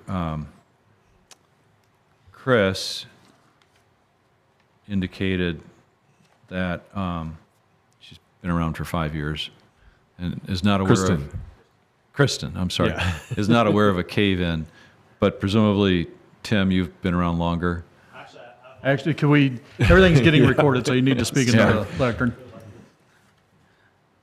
I've only been with the company for 3 months, so All right, you don't all want me right. to answer that question. Well, My answer is the same. Maybe I should ask Lori, since she's been around a really long time. Lori, are you aware of any cave-ins in the mine since you've been involved or owned, your family's owned the mining operation? I'm aware before we began doing what I call the engineering that we do today, because again, this has been around a very, very long time. I am aware of one many, many years ago. Okay. And you said And- before we're doing the engineering that we're doing today. Before we're And doing- how long has that been? How long have we been doing the engineering that we're doing today? I was gonna say, I know when we brought Kristen on, our engineering changed dramatically of where we mine. Okay. And before then, I can't answer whether we had someone like Kristen, but technology today is way different than it was 40 years ago. Okay, thank you. I'm finished. I think I have my questions. Thank you. I may have one more. Just to confirm, I don't think this was explicitly said, but the total volume of material leaving the site, like after the crusher, that is not changing with this, right? Correct. Well, the rate of departure, yes. Okay. So I mean, they're able now to access. What they're not doing is increasing their processing capacity. And as Tim mentioned, this kind of the surface operation is the processing capacity. So they can't create gravel, create that sort of stuff any faster. Yeah. And therefore, the number of trucks that are leaving today is going to be the same tomorrow, or if this permit is approved. It's just that the operation will be able to access more stone and exist longer. Thanks. Actually, I do have another question, and it's for Eric. So you're Director of Environmental Services, and I just want to ask, can you speak to any violations of water, air, or safety violations from state or federal rules Sure. that you're aware of, and remediation? Sure, right. those. I know there was a report I believe the board has for that's referenced a couple of these violations, and I can address those, I guess, here since you asked the question.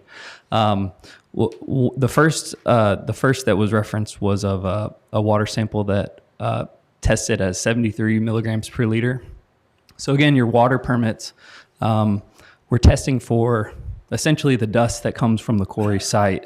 We're testing that, and that's tested as TSS, total settleable solids. We also test for pH and oil and grease. And so those are the parameters in the water permit that you're required to test for twice a month for each outfall. At Oldham County, there are 4 outfalls that discharge wastewater. That's what it would be called on. What does that mean, an outfall? An outfall is where water leaves the site. So Okay. we're not permitted to have water leave the site out of an outfall, out of anything other than an outfall. And so it has to go through a treatment structure before it's discharged into state and federal water. Okay. The violation that's referenced in the packet that I believe you guys have was 73 milligrams per liter. The permanent limit is 70 milligrams per liter. So it's a 4% variance on that, which is within the margin of error of a lab testing facility. And that's a third party that we use. We do not use on-site lab testing. Of the approximately 40 discharges that occurred in 2024, they averaged 7.8 milligrams per liter. So that was an anomaly. There was corrective action done for that instance, which I believe the sample was pulled in January. We mucked out near the pump in the pond where that treatment came from and where the water came from, and the results kind of speak for themselves as far as that issue being resolved. The second one has to deal with the pH, which the pH was a 9.13, which is a basic. We discharge a more basic solution into streams, and the limit is 9. That is a 2% variance, and after investigation, we found that was due to a lack of calibration of the pH meter. We actually have lab certification from the state of Kentucky, and we do our own on-site pH testing. And so that individual was retrained, and the average of the 40 samples that were taken in the calendar year of 2024 was around 8.3 that was discharged. So for both of those instances and violations, corrective action was taken for both of those. And in the grand scheme of things, that again, we take any of that stuff seriously, and a violation is a violation.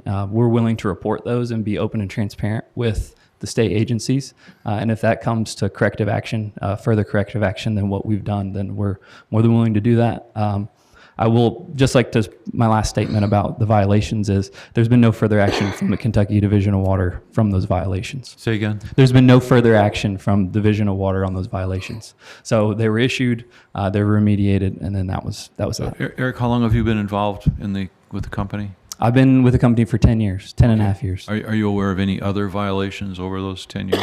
At Oldham County in particular, I know there's no air permits. I think there's been a handful of, again, some minor water permit violations, but they're on the minor side with no further action. We have not been fined at Oldham County for any violation that's happened there. And again, those are promptly responded to and then corrected. Okay, thank you. Any further questions?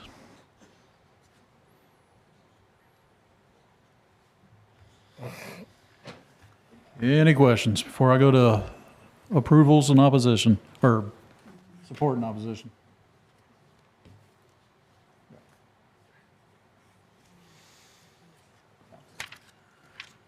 Okay, that's it. Let's, so those that are going to speak in support, everybody's been sworn in. Has anybody not been sworn in that plans on speaking in support? All right, show of hands, who's going to speak in support? Okay, so I guess we'll start, sir, with you, and we're just going to go kind of this way, up and down, and then with you, ma'am. 25 minutes collectively, and let's go ahead and get started. Just state your name and address when you come up. Okay, good morning. My name is Joe Doherty. My address is 15415 Shelbyville Road, 40245. I am the owner and, the owner and CEO of LPX Group. We own companies that build roads and bridges, water and wastewater treatment plants, and a few other things, quite a bit of which is in Oldham County. Our company and me specifically, we have done business with Rogers Group for, as a company, probably 50 years, me personally in the 30 to 35 year range. I know Lori, I know her father and other members of the ownership group, and I'm not going to belabor the point, but they're very, very high quality people. They run a very high-quality operation. If you are going to have a stone quarry in your county, you want these people or someone like them to own it.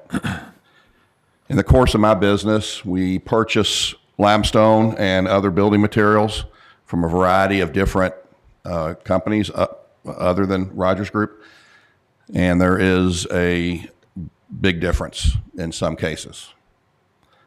Their commitment to quality product, to the environment, to safety, to their teammates is just at a very high level. They're a large company, maybe the largest privately owned or family owned quarry operation in the country, which is irrelevant other than the fact that it allows them to, they're not publicly traded, they're not private equity. As far as I know, they're not for sale. They don't make short-term decisions. They make long-term decisions that are in the best interest of their business, which turns out to be in the best interest, in my opinion, of the community in which they operate. So their personal core values are reflected in their company core values. They want to be part of the community. They want and have been long-standing corporate citizens in your community. So their record, you can evaluate their record on your own behalf. But so generally speaking, we really haven't worked with a quarry operation or material supplier quite like Rogers Group in my 30-some-odd year career. Okay. I'd like to make a couple observations. We do work in a number of counties, maybe 8 or 10, most of which have rock quarries, a couple of which do not. There is a big difference in the counties that don't have quarry operations versus those that do. And the nice way to say it is the counties that have quarry operations are more successful counties. I don't intend to say that Oldham County is more successful than some other counties simply because you have a quarry operation, but successful counties are growing at some level. They are developing. They need certain things to accomplish that. A rock quarry is one of those.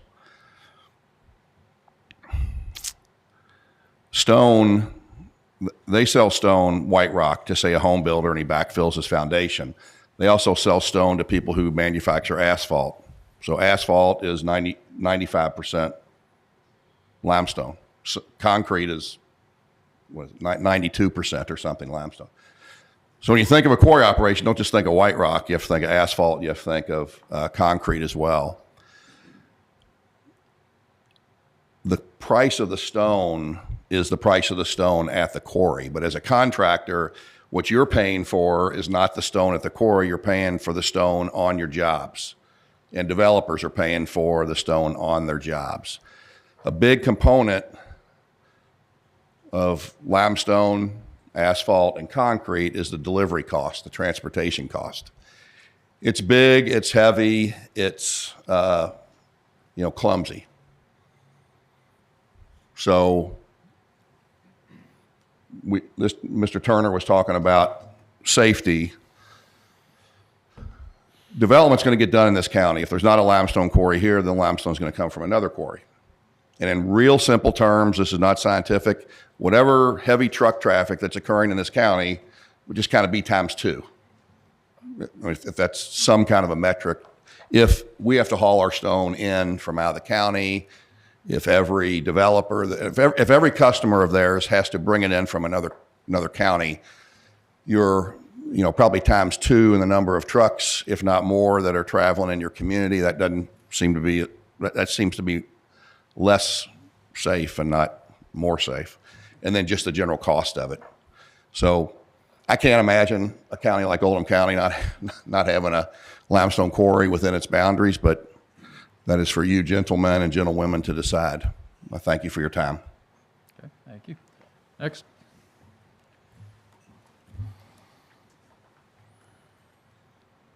Billy Delker, 4751 Fox Run Road, Buckner, Kentucky 40010. I know I've been before this board for other cases before, but I'm a home builder and developer here in the county. I have my business located here as well as also a resident. The reason that I felt compelled to speak in support of this today is, as Cliff had mentioned early on in his presentation, and Joe kind of relayed the same message, I think having a ongoing quarry operation in the county is 100% essential to the growth and the success of our county. Clearly, it's important to me and my business as a home builder and land developer of mostly residential, multifamily, and some light commercial. But as I think of what I envision this county looking like in the next 10, 20 years, I think having it available here is critical. I've been a longtime customer of Rogers Group. I've had my business for 25 years and basically have almost exclusively bought all of my limestone material from them for not just Oldham County, but also out of Jefferson County Stone as well, their other quarry operation. From a company standpoint, I can't speak necessarily to all the safety things that you've already heard, but I can tell you that they are a very reputable company that handles everything with a high level of character and ethical standards, the way that we deal with them. So I can definitely speak on that behalf. The other thing that I would mention, I also own a commercial building that is not quite adjoining it, but in that Brownsboro area. And just so from another safety standpoint, I mean, I've owned that building for about 15 years, and we have never had any issue with any complaints from the mining or blasting operations or foundation issues, that kind of thing. So I don't want to repeat anything that Joe already said. So with that, I just urge you to support their request. Thank you. Thank you.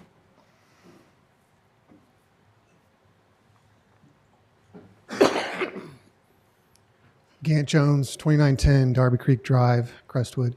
I'm coming up kind of as somebody who grew up adjacent to the quarry. Actually, if you're looking at this map right here, I grew up about right at that point right there.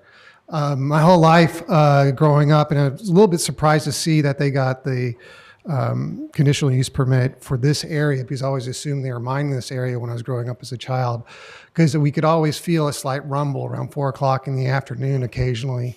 You catch it maybe once or twice a month. It's very subtle. It didn't really disrupt our life, but always kind of made it seem like the activity of the quarry was going on, and the local Brownsboro area was almost like the heart beating in a sense, with the economy moving along in that location. As my parents continue to live there today, it's never affected their structure, never affected their day-to-day life. In fact, I recently built a home in 2013 just down the street from them. Today, I feel those rumbles occasionally during around 4 o'clock, maybe, like I said, once or twice a month. We recently had an HOA meeting in my subdivision talking to each other about seeing the letter stating that the quarry is seeking conditional use, and a lot of people were concerned in my subdivision. I kind of explained to them what I have been through, and my experience with growing up next to the quarry is it's really not a big factor. Hasn't affected my parents' structure, hasn't affected my own structure. And I was just telling them, at 4 o'clock, you'll feel that rumble every once in a while. I can recognize it because I grew up with it, but a lot of the people who are my neighbors had never felt it. So it's very subtle in nature. Additionally, I think the Rogers Group has been a huge benefit. I'm not going to rehash on the economic benefit it does for this county, but I want to bring up a point that Rogers Group has been a big contributor to the county, both through charitable and public entities. As someone who worked for the park in Crestwood as a project manager, developing the multiple phases out there. The first phase, Rogers Group did donate gravel to do the road work out there, which was a huge plus for the city in curbing the cost for that. I know they participate in a lot of different charitable organizations and public situations that I think comes as a big benefit to us as well. That's all I have. Okay, thank you.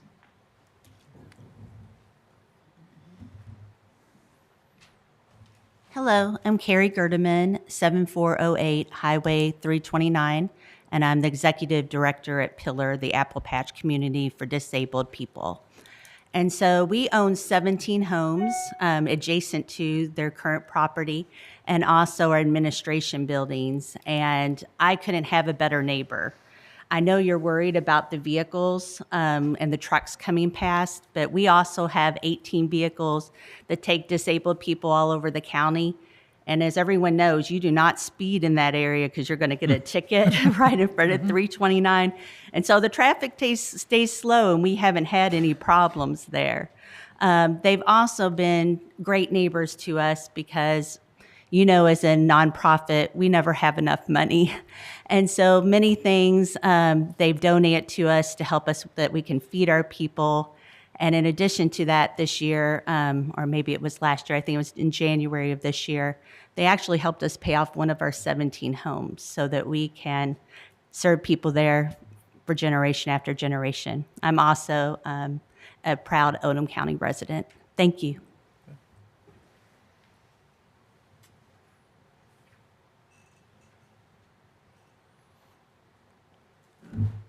Good afternoon. My name is David Bazanis. I'm the president of Oldham Chamber and Economic Development. Our office is located at 204 South First Avenue here in LaGrange. I'm happy to be here today to speak in support of this proposal and would like to touch on, I think it does bear repeating the advantage that Oldham County receives by having our own quarry. Not to mention the history of the Rogers Group and their investment here in Oldham County. I appreciate that background on the family investment. Because in addition to the economic benefit of being able to develop this county in a way that allows for our folks that get educated here to go away and have jobs to come back to, it is critical that we have infrastructure to support business to be here so that we can accommodate those folks to come back. So grow where you're planted is a very significant part of how we develop a culture in a developing area that is suffering from a lot of suburban impact. And so the identity of our business community is an important part of how we decide what is good for Oldham County, not just the economic impact. That being said, also the Foxhall Farm business is a wonderful tourism asset, and as a product is a great it's a great thing for Oldham County to be proud of as a property and as a business. So we are excited about the continued investment in Oldham County by the Rogers Group and are happy to support it on behalf of the business community. Thank you. Thank you. Anybody else on this side?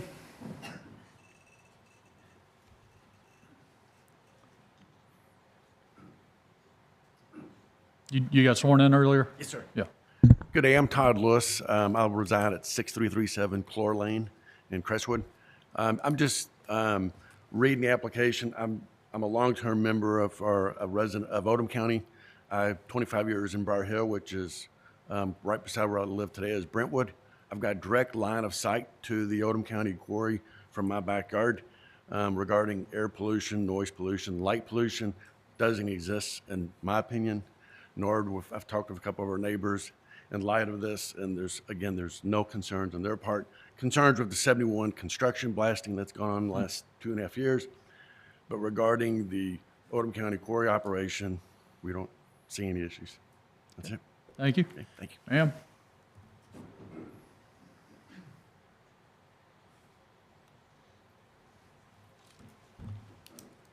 Hello, I'm Maggie Keith, and I'm at 9601 Covered Bridge Road in Oldham County. I am with Fox Hollow Farm. I'm a fourth generation steward of the farm. My grandmother originally started working with the Rogers Group about 30 years ago, and it's been a wonderful relationship. We pride ourselves on the agricultural efforts we do above ground. We raise grass-fed beef, and we're really into healing the land and making sure we're leaving our above-ground land great for the future generations. And underground with Rogers Group, their operations have been really well received by me and my family, and it's been really nice to work with them. And I'm happy to say that I live on the farm, and I also recall as a kid the 4 p.m. rumble. It has not been a big effect on any of our houses, me and my family, and we're really happy to work with the Rogers Group. Okay, thank you. All right, anybody else wishing to speak in favor of the application? Board members, questions for anybody that's spoken in support? No. Okay, show of hands, those who wish to speak in opposition to the application. Okay, let's get you sworn in. If I get you to stand up and get sworn in. Raise your right hand.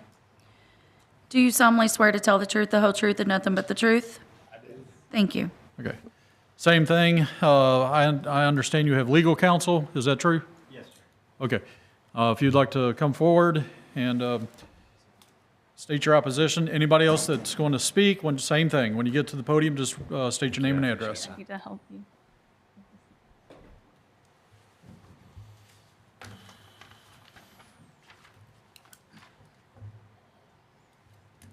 It's right there. There you go. Looking at everything but them. Those are my comments. Oh.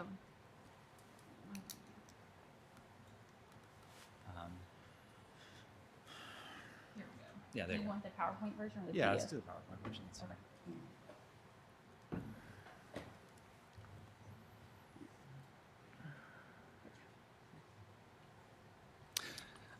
Good morning. My name is Timothy Mayer. Address is 730 West Main, Louisville, 40202. I represent Crab Orchard Animal Sanctuary. Crab Orchard is located at 3205 Highway 1694. It's directly across from Fox Hollow Farm to the north. And just very briefly, I'm going to have my client representative speak as well so you can better understand their operations. But Crab Orchard is a private foundation. It was founded by Beverly Rawlings that provides permanent shelter and ongoing rehabilitative care, medical care to abused and neglected farm animals. So it's a very unique agricultural operation for the area. A number of the agricultural operations that are already surrounding the quarry and the underground mining operations are what you might consider more traditional agricultural operations that have cow-calf operations that are taking cows to slaughter. This is unique in that it is rescuing animals that have been abused or neglected. So this slide, you can see where the farm is located. It's very expansive. It's over 500 acres. It has a number of structures. I think it has somewhere between 50 and 100 structures on the farm. And they hope to have around 600 to 700 animals. And we're talking about large animal livestock mostly, although some other smaller livestock that have been rescued as well. But they hope to have around up to 700. I think they have 100 or maybe a couple hundred at the moment currently. And you can see its location is directly across from the northern part of Fox Hollow Farm. This has been discussed, but I wanted to bring up the first issue with the application, is the zoning. There are three different zoning classifications for the subject property that were discussed: conservation, agriculture, residential. Residential is down in yellow below, conservation with the green fingers that are covering the watersheds, I believe, and then the ag zoning district is for the remainder. The reason I'm pointing this out is because the application that my client received, that I've seen, the only one that I've seen, just identified only the conditional use permit being for the agricultural part of the property. I have not seen, I understand that they have since been submitted amended applications that cover the conservation and residential zoning districts for the property. I bring that up because it's significant, because I believe that the application should be evaluated pursuant to the goals and the purposes of those zoning districts, right? The land is zoned conservation and residential for a reason, in addition to agriculture. Also, while I understand that amended applications have been submitted, I haven't seen them. My client hasn't had notice of them. We just believe that we should have some time to evaluate those applications. As counsel for the applicant stated, the applicable standard for a conditional use permit is whether it's essential or desirable, and also whether it complies with the comprehensive plan. For many of the reasons that you're going to hear about after I speak, it is neither essential nor is it desirable by the community surrounding the development. The biggest issue that you'll hear about, that I believe it has will exist as a result of the operations, is the blasting that will take place. Blasting is not compatible with the uses that are in the area, that are residential, that are also conservation. And the residents, or rather my client, is also concerned about the subsidence that may result. And I understand that we've heard that, say, for a cave-in from some time ago, that subsidence may not be a risk, but it's generally a risk that you run with an operation taking place in a karst geological area. And the other thing I want to point out about the blasting and other impacts from the mining being an issue and not being desirable by the community is just the location of Fox Hollow Farm. Now, unlike the 1996 conditional use approval for the property that's south of 329, where that property was surrounded by more traditional agricultural lands, this land is expanding farther into an area that's bounded by residential subdivisions on either side of Fox Hollow Farm. So you can see a subdivision up to the north, and then you can also see, I apologize if I haven't been speaking into the microphone directly there, but there's a subdivision to the north, and then also to the west there's a subdivision, in addition to my client's property to the east, northeast, and other farms across from Fox Hollow Farm on 1694. So the expansion is of an industrial use. And so make no mistake, it is an industrial use, even though it has minimal above ground features. There will be an air shaft, I believe, on Fox Hollow Farm directly across from a resident that I believe is going to be speaking as well. But it is an industrial use that has industrial use-like impacts, namely the blasting that will be taking place. And the concern for my client about the blasting is that they have a unique agricultural operation. It's a 500-acre farm, a huge investment for my client, where they've taken on the responsibility of rescuing these animals that will be startled, already are startled by the blasting that is taking place for the properties farther south. And it's only going to be moving closer to their operations. I'm not going to go over every single goal in the comprehensive plan, but I do want to reiterate, you can see in my comments that I've submitted to the board, that we believe that it does not comply with the comprehensive plan, primarily because, like I said, this is the expansion of industrial use with industrial use-like impacts into an agricultural and conservation area. And finally, this has already been addressed. I'm not going to belabor it. I have several slides. But again, industrial use-like impacts, right? They have violations from the Energy and Environment Cabinet related to water, and they also do have an air permit for the emission of particulate matter. Now, I don't have any violations for the particulate matter, but the point is that they do have environmental impacts above ground in addition to the blasting. Finally, it's something I'd just like to leave you with, is that if you should choose to grant the application, I would urge you to consider some type of setback. We've attempted some kind of discussion with the applicant about that, but that could be something that may alleviate my client's concern. Again, this is an issue because they're moving closer to those properties. And as they get closer, the blasting is only going to be more strongly felt by those residents, and especially the animals that they're rescuing. But thank you for your time. Thank you.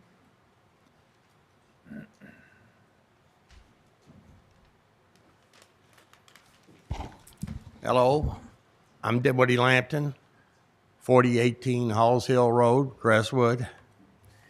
I want to, if I may, y'all are great to give me an audience. If I may, I'd like to read this, and I'll try to make it as brief as possible. My wife and I are here with immediate neighbors who reside just to the east side of Highway 1694 and bordering that road.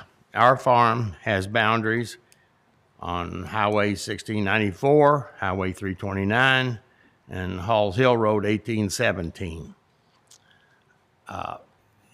The map we had up previously indicates the spot where they're recently blasting. That is right across from one of my tenant houses at 4030 Halls Hill Road. The planned access to the Fox Hollow Farm by Oldham County Stone is to be a tunnel in very close proximity to Highway 1694 on the west side of that road. My farm lies on the corner of Highway 329 and North Highway 1694. My neighbors on North Highway 1694 and just to my north lie in this order. They're here today, Mr. and Ms. Anthony Isles, Mr. and Ms. Michael Hampton, Mr. and Ms. Daniel Willem, all bordering Highway 1694, and all would be directly affected by any blasting. Also, as the previous council said, Miss Beverly Rawlings, wife of George Rawlings, the founder of the celebrated Rawlings Group, their representative is here today, and her property is just down from Mr. and Ms. Willems. She comes with legitimate complaints, as you heard. If you will indulge me, I will pass out material. This is Miss Lucy Burnett, and she'll follow me, indicating major damages to improvements on my farm. I resided on my farm for 45 years and lived in an 1827 Kentucky historic home. And I'll talk about it a little bit, but I lived there for 17 years. Lucy now lives there. Serious damage has beset the masonry house from quarry blasting in the past 6 to 8 years due to blasting directly across, as I indicated, Highway 329, blasting which slowly and incrementally edged closer to my farm, now blasting to the very edge of 329. Miss Lucy Burnett is a horsewoman and owner of an equine therapy business that operates at Churchill Downs and elsewhere. She now resides in the old 1827 farmhouse where she has lived for the past 6 years, and she has witnessed stress fractures all around the house. I will ask Lucy to display images pertaining to the house. Please note that the foundation is constructed of stone, which was quarried by hand. Obviously, in 1827, there was no cement or concrete. So the quarried stone had road rock grinding, which served as mortar grouting to lock the stone in place.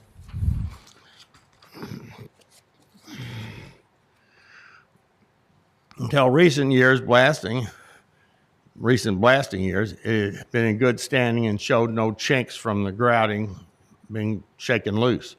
The before and after photos will clearly illustrate how the brick above the stone foundation is beginning to crack and create faults running from the stone base to the roof line. Presently, Lucy will project a photo from 2013 where my old house was placed in a conservation easement. We'll show you that picture. Yeah. Jay, can I get you to, there we go, we got it.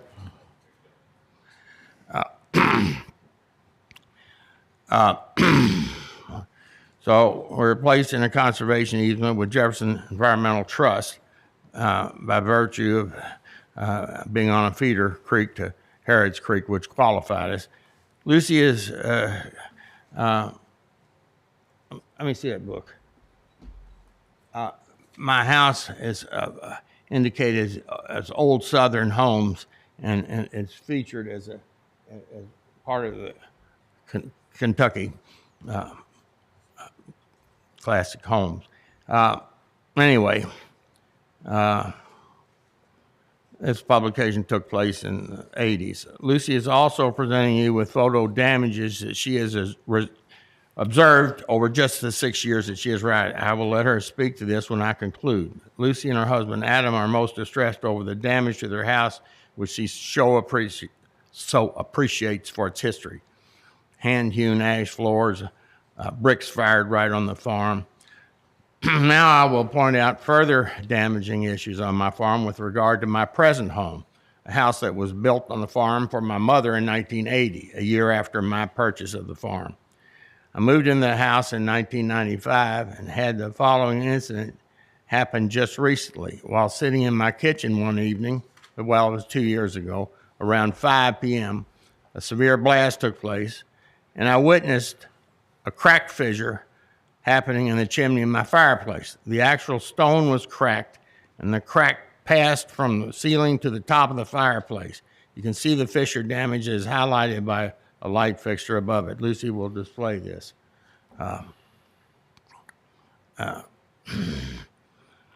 Anyway, I've not mentioned numerous cracks in the drywall in the houses on my farm. I have five houses on the farm. Further, I want to point out that I constructed a 2-acre lake, 19 feet deep in 1989. Since I only had spring water when I was living in this old house to serve the house and a horse farm with 30 horses. And I did not obtain Louisville City water until 2004. This pond water system worked beautifully for 25 years until a seam was cracked in the floor of the pond as blasting grew closer and closer to 329. This pond loses water rapidly when previously it was full year-round. Yet still it will fill prior to leaking because it is fed by an 18-inch underground pipe that I installed, which captures water from my large 20-acre front field. Additionally, it fills with runoff water through a culvert under Halls Hill Road that enters my ditch line to the pond. Moreover, continued blasting has revealed treacherous sinkholes in the tree line and meadow behind my 2-acre lake. I will conclude by saying that Brownsville is a very old town where the Harrods Creek Baptist Church is considered the oldest church in Jefferson County because previously this part of Oldham County was Jefferson County.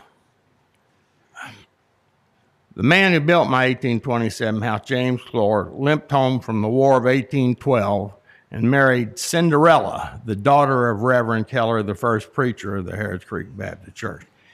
This is only one of many reasons why Oldham County Stone needs to take its blasting elsewhere. Thank you. Now, Lucy, would you like? I would like to say something. Hi, I'm Lucy Burnett. I reside at 4016 Halls Hill Road, Crestwood, 40014. I currently reside in the 1827 farmhouse on Dinwiddie Lambton's property, and I have for the last 5.5 years. I have personally witnessed blasts in the house that rattle picture frames hung on my window or on my walls. They actually shake and make an audible noise as the walls rattle in that house. I have, over the 5 years, seen more and more damage occurring on to the house, so I'd like to share some images of before and after when I first lived there to present day. This image is from 2019 when I first moved in of one of my upstairs windows, and you can see it's in pretty good condition there. And I'm going to show some pictures of taken just this week.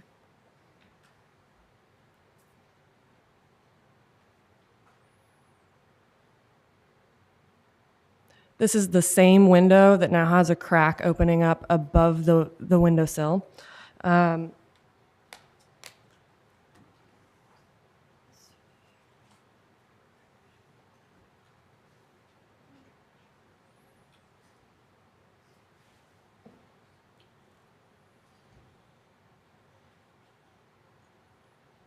This is my downstairs living room window, again in 2019.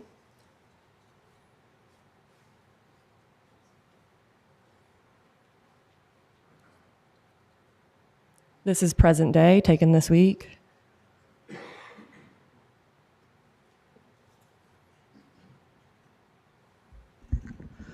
Large crack on the side of my house that's new.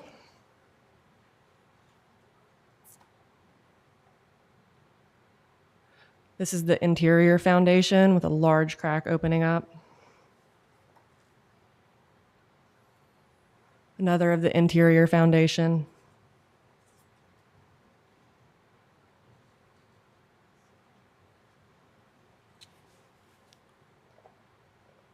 And then I'd like to present one more picture from the interior.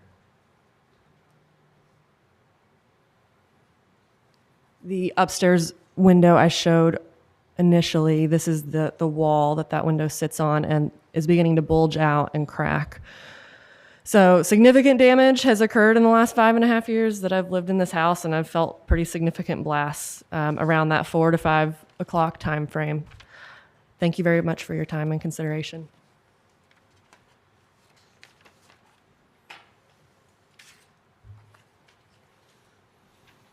My name is Sandy Nixon. I'm president of Crab Orchard Animal Sanctuary. I work for Beverly Rawlings, 3205 Highway 1694, Crestwood 40014.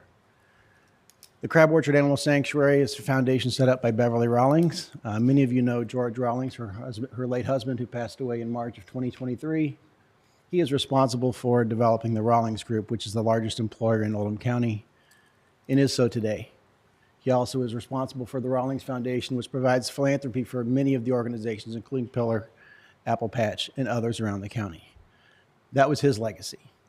Her legacy is the Crab Orchard Animal Sanctuary, which is a 501c3, And as Tim mentioned, our mission is to rescue abused and neglected animals, mostly large animals.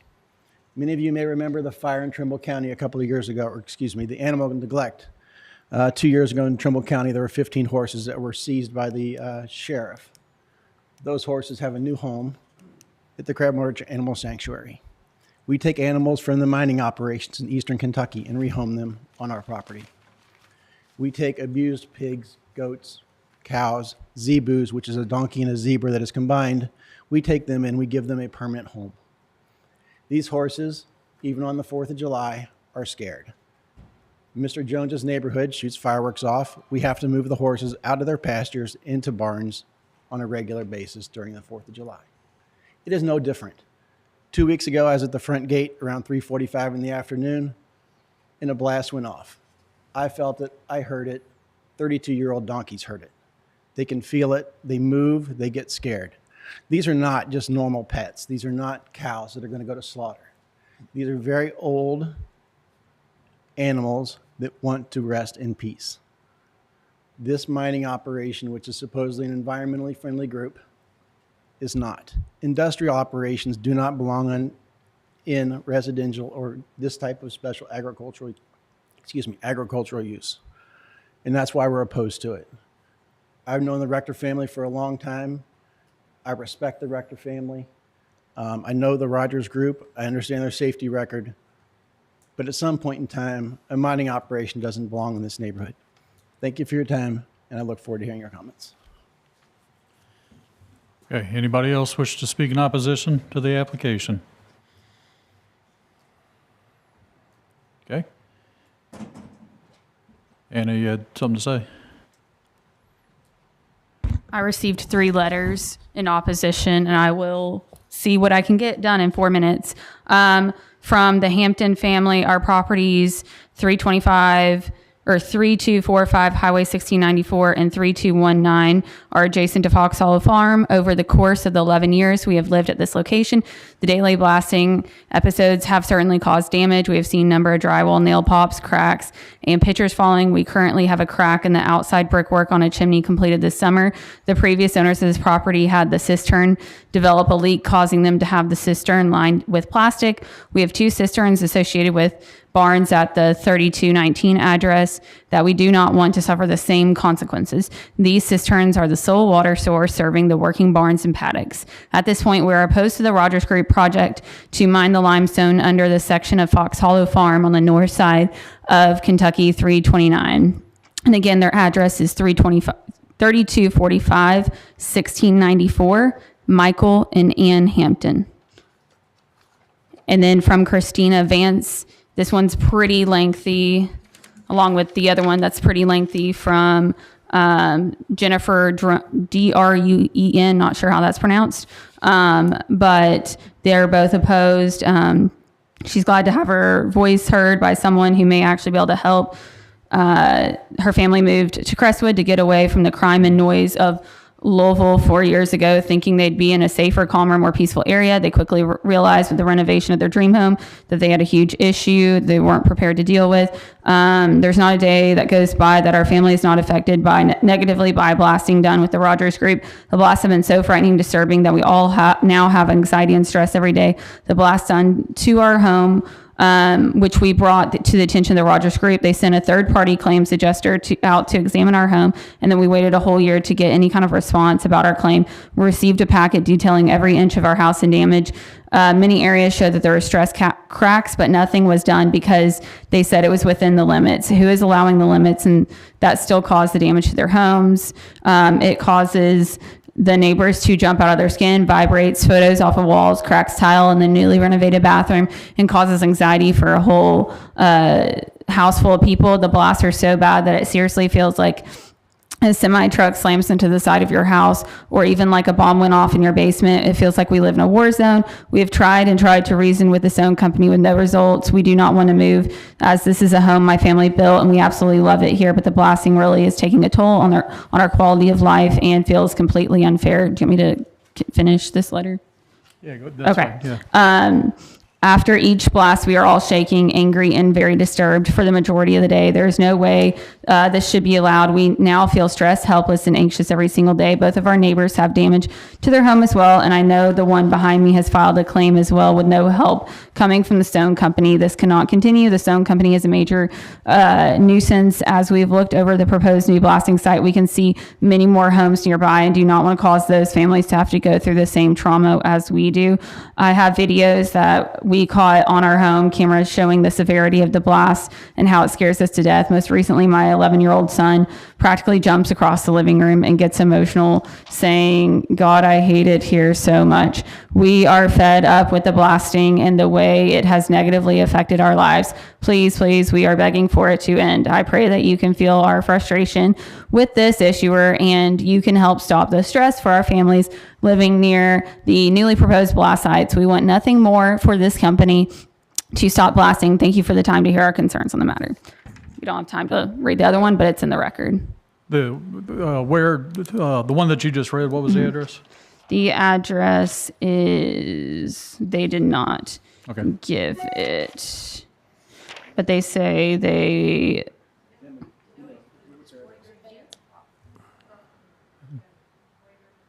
That's all right. So you received those 3 emails. and then Came in of this course the 17-page document that's in your packet from the attorneys for Crab Orchard Farm, Animal Sanctuary, I mean. Okay. 4029 is what he said he thinks where they live.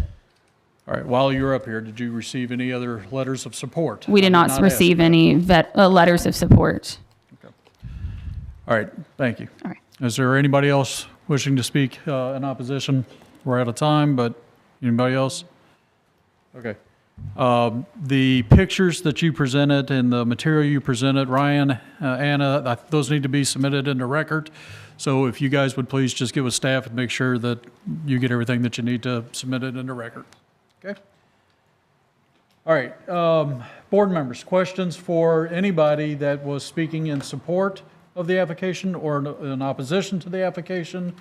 Here in a minute, I'm going to open it up for additional questioning, but questions for those that just spoke in opposition?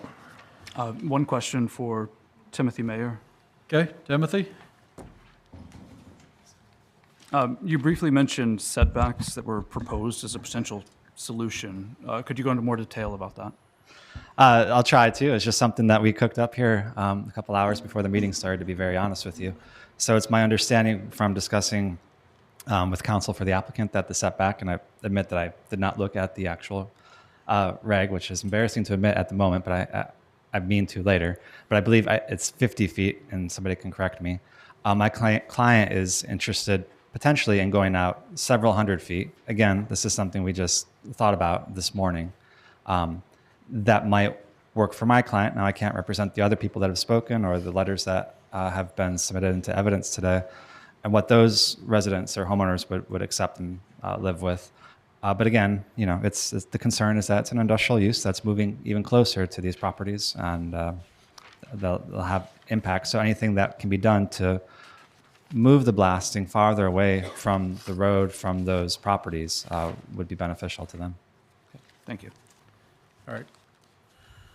Okay, we'll have I believe it's 5 minutes for rebuttal, and we'll start with the applicants.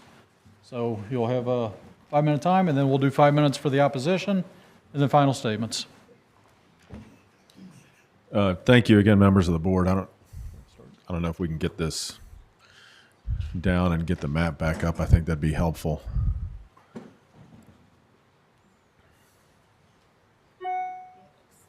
Oh, sorry.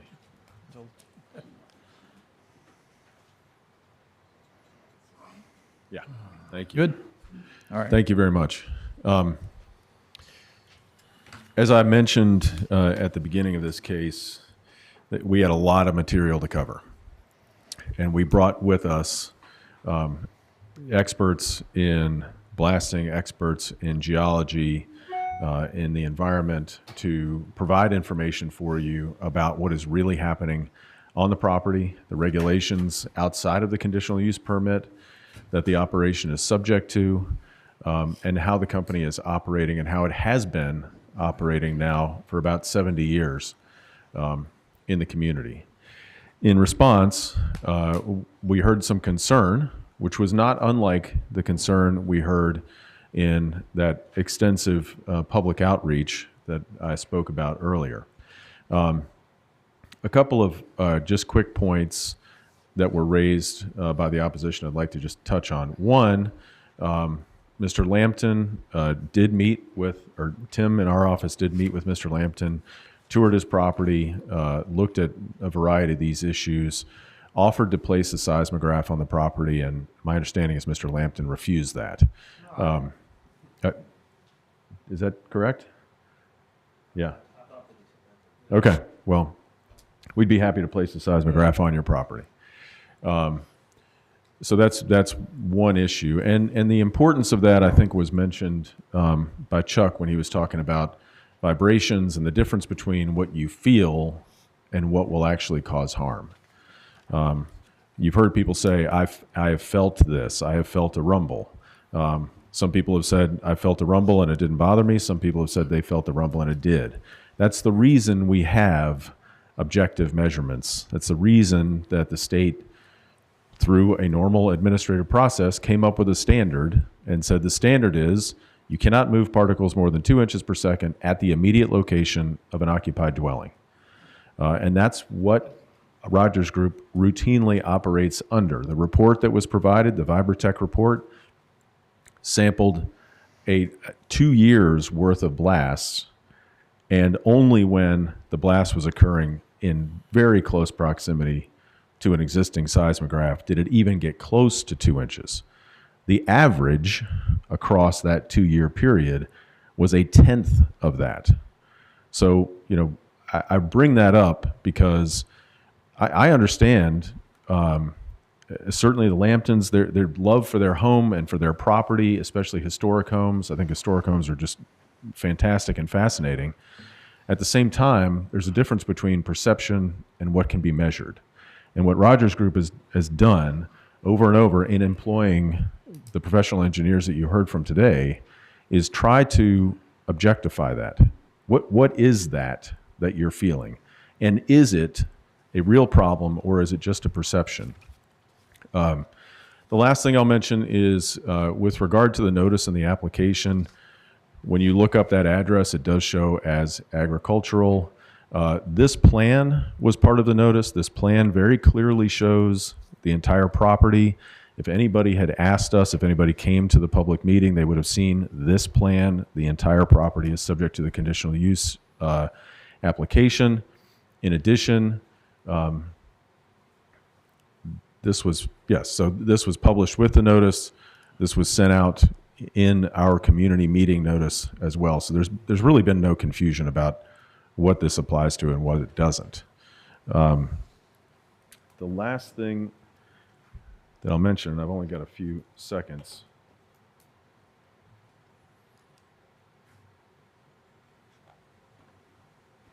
The folks from Crab Orchard, taking care of animals is certainly a laudable goal. Their expression of concern about getting closer to neighborhoods, I found a little interesting, given one, that the only representatives from either of those neighborhoods who are here today is Mr. Jones, who spoke in support. And the other that is closest to the active quarry operation is Pillar and Celebration Park. And those are, the folks who live in those homes do have issues, do have disabilities, and they've not had issues with the Rogers Group quarry. I would ask that you consider all of that, consider the evidence that we have provided for you when making your decision. Thank you. Thank you. Okay, 5-minute rebuttal from the opposition.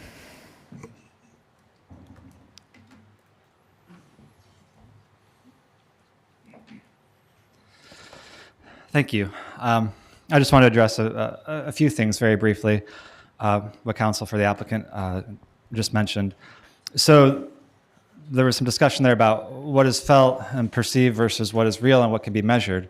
And I would argue that what is felt and what is perceived by the residents and the landowners is what's real for them. And what's real for them is what is or has the potential to interfere with the quiet use and enjoyment of their properties, which they have the right to, right? These landowners, these farmers, my client, Crab Orchard Animal Sanctuary, have been there, have been living there, have been using their properties, and they have a right to use their properties in a way that they have been without the expansion of this industrial use that doesn't belong in this area directly across from them. As far as the developments to the west and to the north and the representatives not being here, I think that's something that even though they're not here, the board has to consider, right? We've got to consider the wider community. And like I said before, the quarry was operating south of 329, and I don't have a good slide, and this isn't a particularly good map, but I believe what was up there before shows that the quarry was surrounded by traditional agricultural uses. Now, if it's allowed to operate north of 329, it's going to be directly across from homes, from these developments as it moves farther north, that will potentially, probably, have similar issues that have already been encountered by the people that have submitted letters, the blasts that have been felt by my client, by Sandy, the blasts have been felt by Dinwiddie and Lucy. Those issues may only become more prevalent as this this industrial use, is allowed to expand farther north. Thank you. Thank you. Miss Maggie Keith of Fox Hollow Farm spoke a moment ago, or a while ago, and she put her brand new, very elegant looking house in a conservation easement, 60-acre conservation easement for her part, which is adjacent to the Fox Hollow Farm. Now, let me point out that our area has been an ag area for a long time. And there are houses sprouting up along the road, but essentially it's an ag area. My farm is in a conservation easement.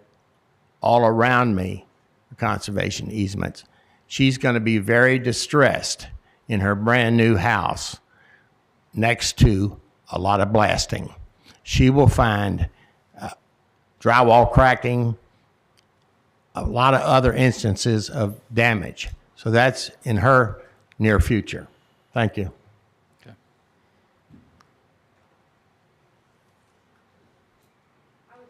Add, living in that farmhouse, I love living on the farm, and if the damage continued occurring to the house at the rate I've seen it occur, I would be concerned that the house may not be safe to live in the near future and could displace me from living on the farm. I work with the horses every day. I live on site, and to be displaced would be a huge inconvenience and very tragic for me.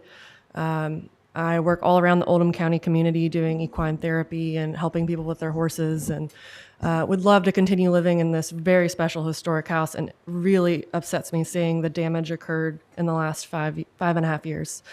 Thank you. Okay, we're in a time for rebuttal. Any other points for rebuttal? Following this, we'll have final statements. We're going to start with opposition. No new testimony. Does anybody wish to speak final statements? No new testimony. Okay. I'll give the applicants the same opportunity. Final statements, 5 minutes. No new testimony.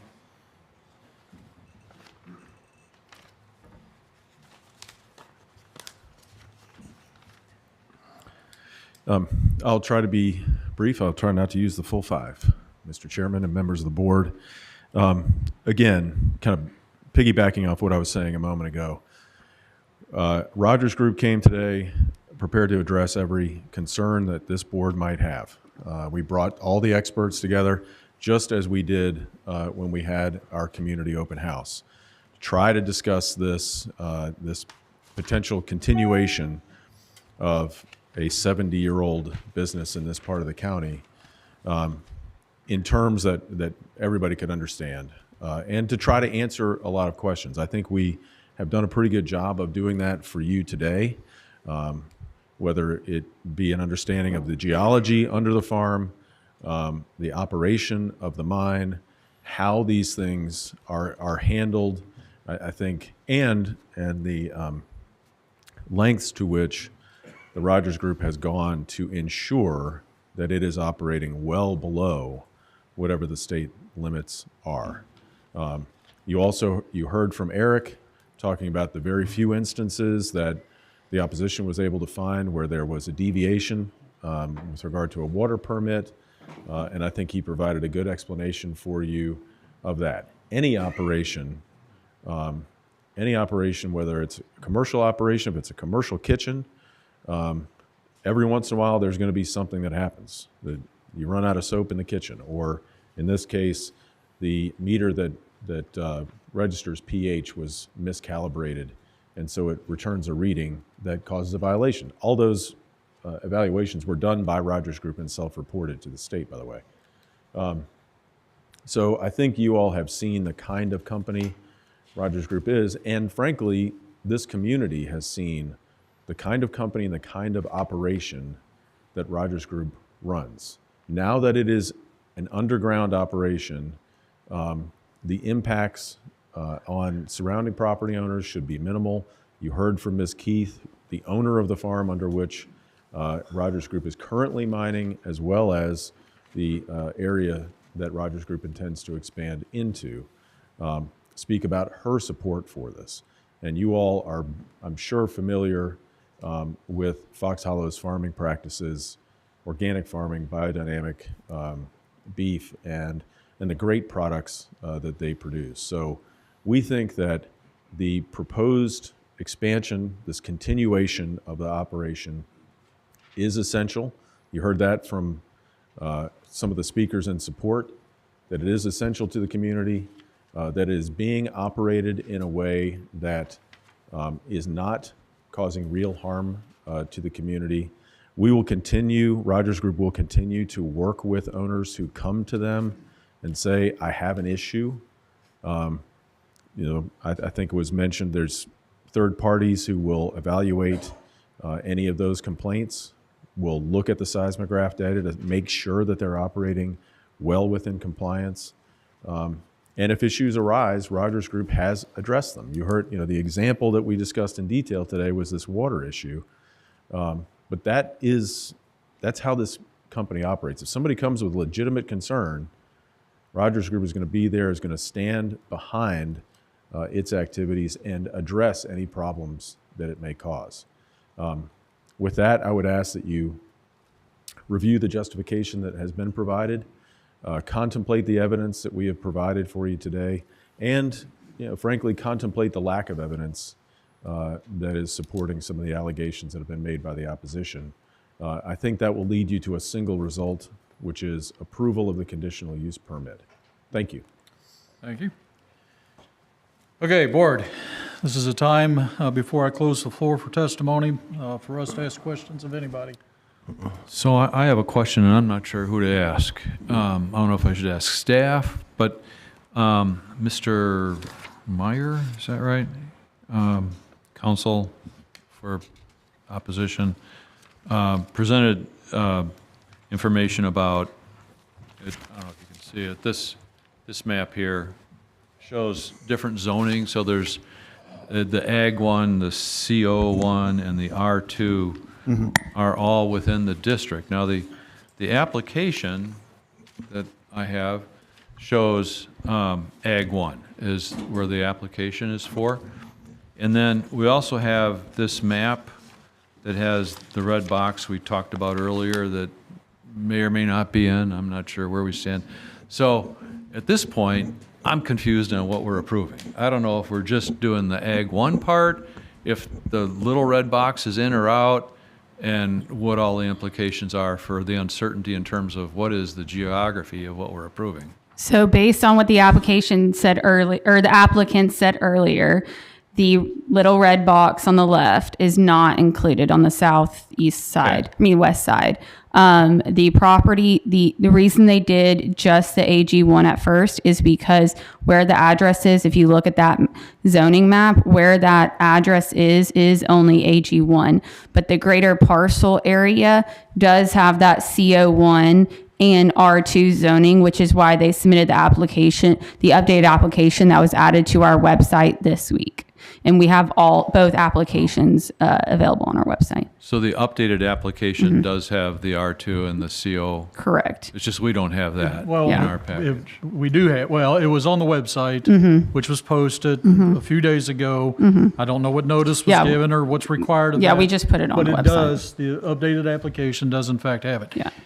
But I'll also say the updated application does note the R2, which is not part of the application. That's the little red box that. No, R2 is on, I can show you. There actually is an It's R2. on the southern portion of the. Well, there's a it bit is of- listed in the application. Yeah. There is R2 in there. It's by Highway 329 on the southern part, the yellow area, that is R2 zoning.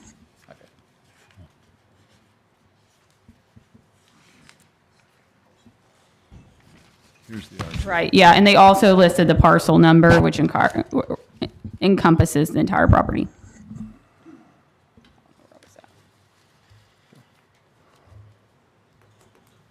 Any further Were y'all questions? wanting to see that? Should I pull up? Do what? I have a question. Yeah, go ahead. This is to the legal representation of the applicant.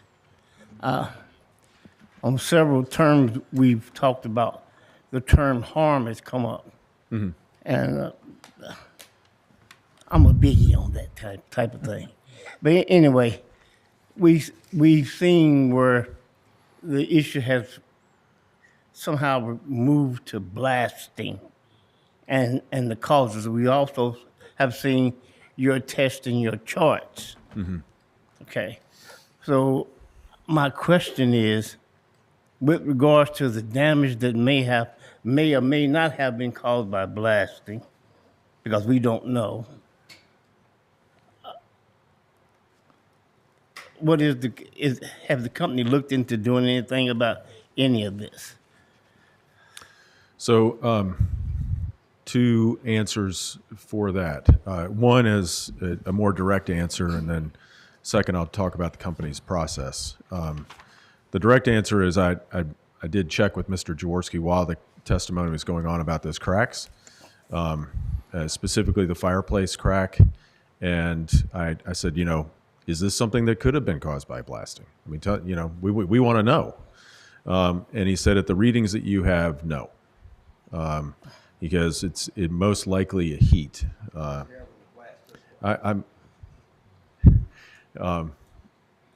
The other question is the process that Rogers Group goes through. So if somebody calls with a complaint and says, I'm concerned about blasting, I've got some evidence of damage in my property. Rogers Group then sends that to their insurance company, which sends out an independent blasting engineer that is not directed by Rogers Group to evaluate whatever the damage might be. And if the damage is found to be caused by blasting, then it's a valid claim and it's paid. If the damage is found to be caused by one of the other causes that you may have recalled from Mr. Jaworski's testimony, then it's not. And, nail pops, cracked drywall, that occurs in houses at great distance from quarries, mine included. So that is the process that they go through. Again, Rogers Group has attempted to be transparent. There are processes in place if a concern comes up, and they follow the process wherever it leads. I have another question for staff. So this sheet here that you gave us, the gray box here says Ag 1, agricultural/residential district conditional uses, and requiring special approval of burrow pits, quarry, gravel pits, stone mill. So is that similar to how the conservation zoning would be required? I just Yeah. want to make sure if we approve this. that- Yes, and she showed you, I believe she showed you that same slide during her presentation. So when the applicant initially submitted their application, it only had AG1 on it. And we Right. see this all the time because in Oldham County, we don't have pretty little square boxes that this is R2. So when we get out of the county, you'll see parcels of land that sometimes have agricultural zoning, they'll have conservation zoning, and sometimes they'll even have a swath of residential zoning, just like this. All right. So when they submitted that application, Anna brought it to my attention, and I told them, have them resubmit an application with that zoning. But the thing is it requires a conditional use permit in all three of All those three. zoning classes. Okay, that was my question. Which she showed Right. earlier in a slide. So All right. it wasn't going to change the fact that we were here today, whether it was in the residential zoning, whether it was in the conservation zoning or the agricultural. When they came up with conservation zoning in this county, they simply took any area that was near a waterway or a steep slope. And so when you look at our entire county map, it looks like fingers all over the place because that's what that means, is it steep slopes or waterways. That's the conservation zoning. The regulations in conservation and agricultural are almost exactly the same. The road frontage requirements, the conditional use permits, almost all exactly the same. So that's why we got to this point. That's helpful. What Thank Anna you. just put up there is there's R2. Yep. And go one more back. There's CO1 and there's that. AG1. There you It's a go. conditional use permit in all three. Good. Thank So- you. That's helpful. Thank you. How close to the property lines will mining activities occur? And not considering buildings or anything like that? So it sort of depends on where you are. As Tim mentioned before, the process of mining involves blasting. There is that 300-foot circle that's around properties. So you can't, and if you can't blast the rock, you really can't access the rock. Yeah. There's also a 50-foot setback along the right-of-way. So that would be along 329 and 1694. You are allowed to cross that. So the access from the existing underground to the north side would be within that, but it would just be a straight shot through. Do setbacks apply underground? You know, that's Oh. I will say evaluating this application and evaluating the zoning ordinance relative to underground operations was really interesting because 99% of the zoning ordinance is written in terms of a building's location to a street, which is necessarily above ground. So we're in a little bit of uncharted territory there. Hang up Yes. there. Should this be approved, and I believe it was you that actually mentioned it, would you and your clients be support in placing seismographs both on the Lampkins property as well as the animal crab orchard? Yes. Okay, I'll ask the opposition if they're okay with that also, but thank you. Any other questions for anybody? And I'll ask that of I'll go ahead, if you want to come forward. Should this be approved? Yes, I would like to have a seismograph, but as I say, I have pond leakage, major problem. I got sinkholes. I got numerous problems, and and this gentleman says we can have our insurance adjusters come out and take a look, and they're going to say, well, this didn't occur when we were involved. This lady pointed out that within a 5.5-year span, she had 4 pictures after pictures. And blasting was the only thing that it caused it.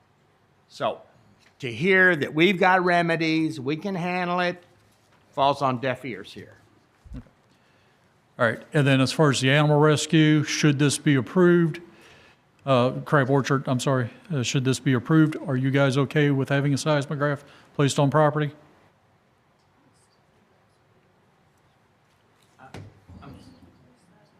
Should the language of that be broadened to say, made available free of charge to any adjacent properties to the site?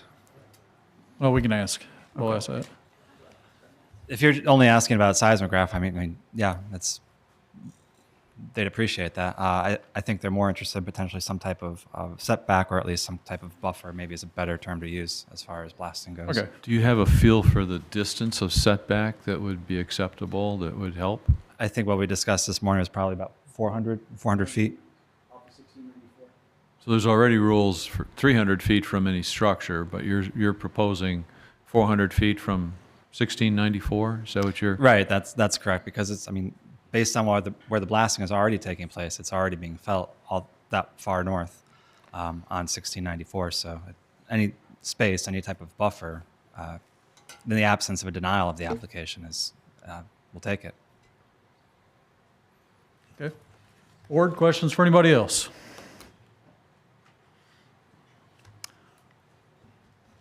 I guess maybe I'm going to ask someone from Rogers Group, is the proposed, by opposition, 400-foot setback, does that cause a lot of heartburn, or what kind of issues would there be with that? So the 400 feet is not something that Rogers Group can accept. It would constrain, if you recall I'm not going to put it up here right now, but if you recall the map that had the bubbles on it. Right. Those are 300 foot, right? Those are 300 feet, yes. 300-foot radius. So they're Radius. 600 feet across. That would cause a real constraint in that area. And again, based on the evidence that we've provided to you, we don't really think it's justified. Okay. Any other questions?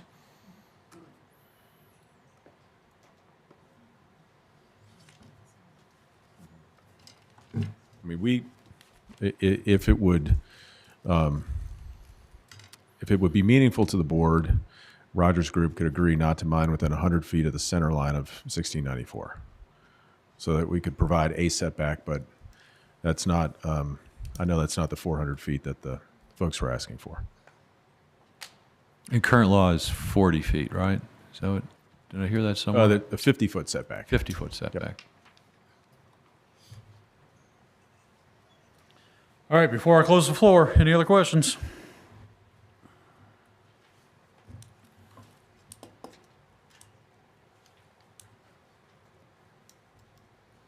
Mark, you good? Charles, good? Good? Okay, I'm going to close the floor, open it up for general discussion.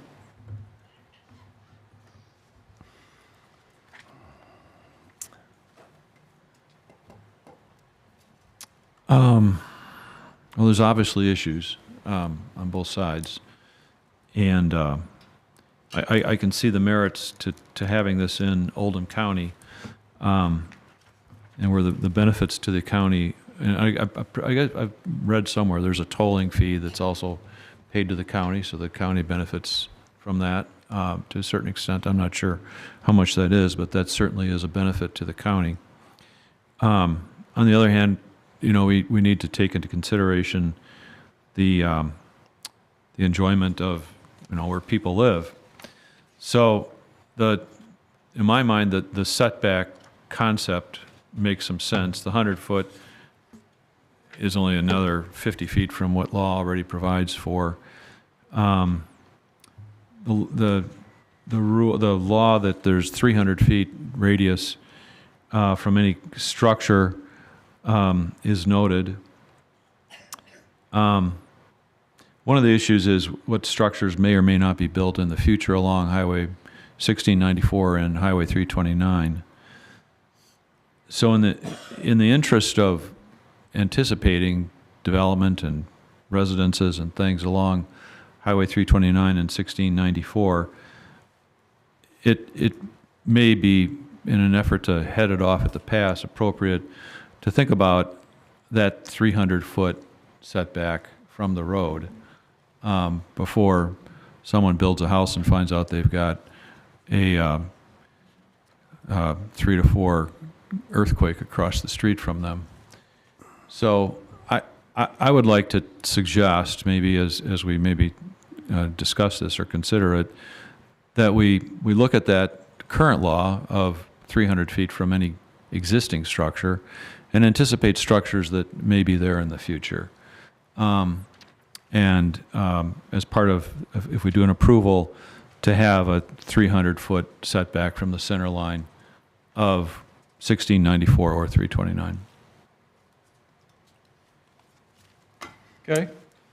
So I am in support of, first of all, I am in support of the application with a couple of restrictions, and those that we've talked about. I'm actually okay with 100 foot from center line. 300 feet you have to consider as a radius, right? No, 300 feet would be from the center line. It's not a radius. It'd be 300 feet from the center line. But I'm saying the current regulation is 300-foot radius. At any point in a circle, yes, yeah. Yeah, so 300 feet from from a building, right.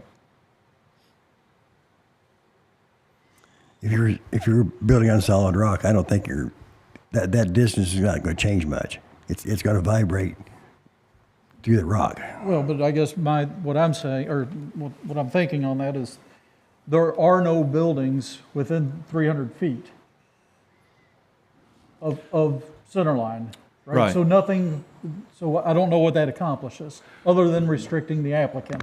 Right, so right now, so the law is 50 feet from center line, right? There's a setback. So the road is, I don't even know, is that the current setback? Well, I guess we can ask the staff. Well, and I hate to get in the middle of this, okay? But I my job is to make sure we don't get sued. So you got to keep in mind that you're suggesting something that obviously the applicant has put forth an application. They made a proposal for a 100-foot from center line of 1694. I don't think that applied to the rest of 329. Partly because there would be an issue because they have to go under the road at 329 to access this as an adjoining property. But, and I think, Mr. Chairman, your point is well taken that the 300 feet that is discussed has to do with existing structures, and that would be a radius. So we have to be careful about what we're kind of mixing some things here. So I just want to make sure that as this discussion goes forward and you all are making these kinds of suggestions, that the suggestions are things that alter the application that has been made, and in order to do that, the applicant has to agree to it. Well, we wouldn't be altering the application. We're setting conditions of approval. Yeah. Well, but the conditions of approval have to be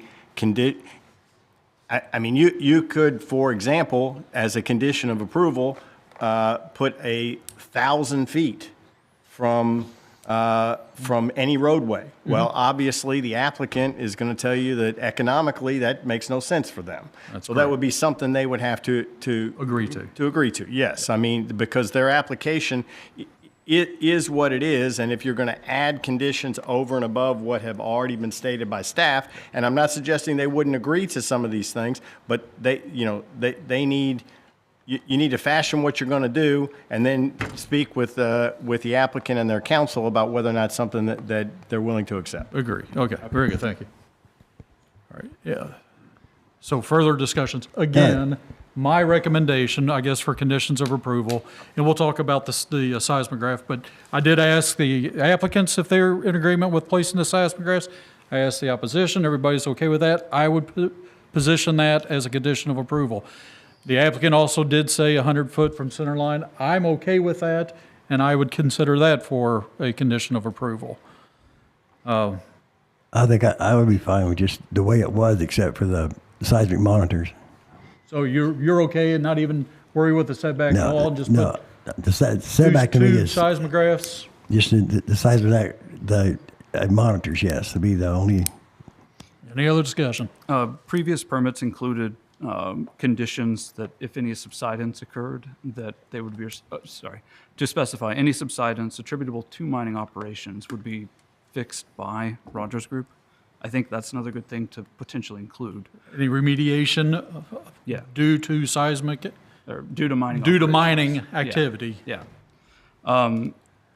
I don't know if we should clearly specify that there's no expected increase in vehicular traffic since there are so many safety concerns. but that might be something to add. And I know in similar applications that there's some limitation on like the frequency of blasting. Possibly consider language that's just no actual limits, but to say that the blasting frequency will be minimized to limit the impacts or stress on families and farm animals, just to consider the opposing viewpoint. Oh,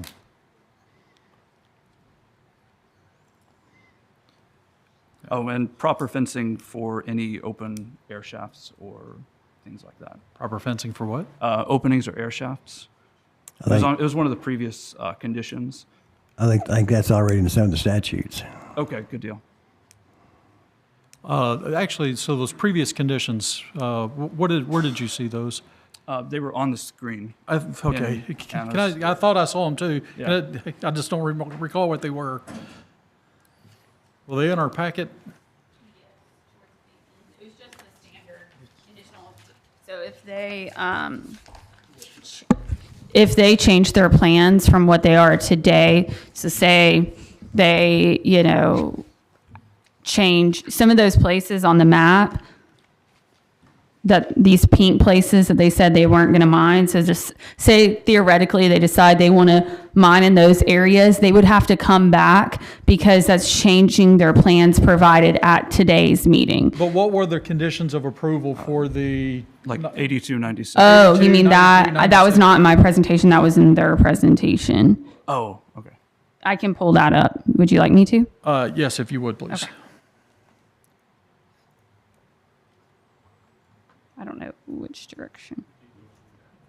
Oh, down. Okay. Just remember, we're in a point of, I've closed the floor, but staff, you're part of our discussion here. Yeah, wait a minute, go back. That's exactly what I was looking for.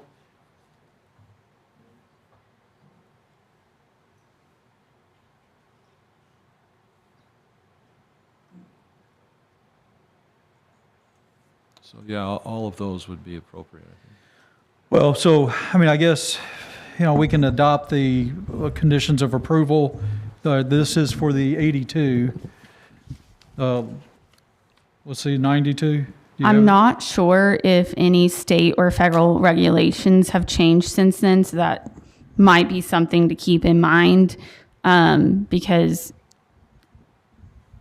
I mean, I don't know if any of these won't They got to follow confirm. those anyway. So, Right. I mean, that's not, and it's fine to include it. I'm sure they wouldn't object to it, but they're going to follow all state and federal regulations anyway. Right. That's one of the requirements. Are Well, there I'm any- saying if these don't conform to these right here, if they don't conform to those, gotcha. if they're less or more strict. So are there any of these that would not apply to today? And I'll have to open the floor again in a second and ask the applicant. But if we had just have language to say, we adopt the conditions of approval from 82, 92, and 96. So here in a minute, I want to see the 92 and 96, but, okay.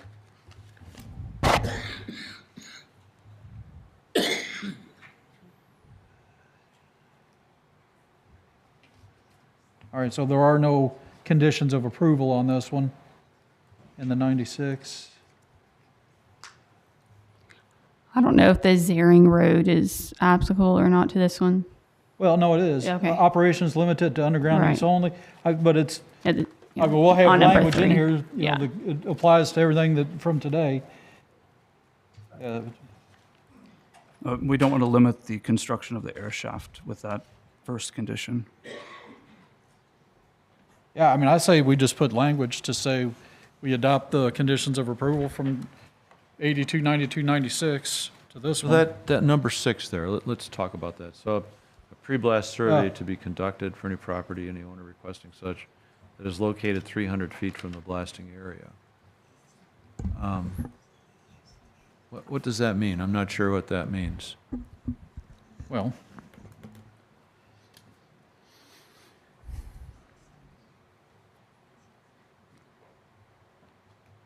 so a pre-blast survey is to be conducted So What is before it? they blast, What is a pre-blast survey? I don't know what that is. well, do we have a motion to open the floor and call the applicants forward again? I move we open the floor. Okay, do I have a second? Second. All in favor signify by saying aye. Aye. Those opposed? Floor is open.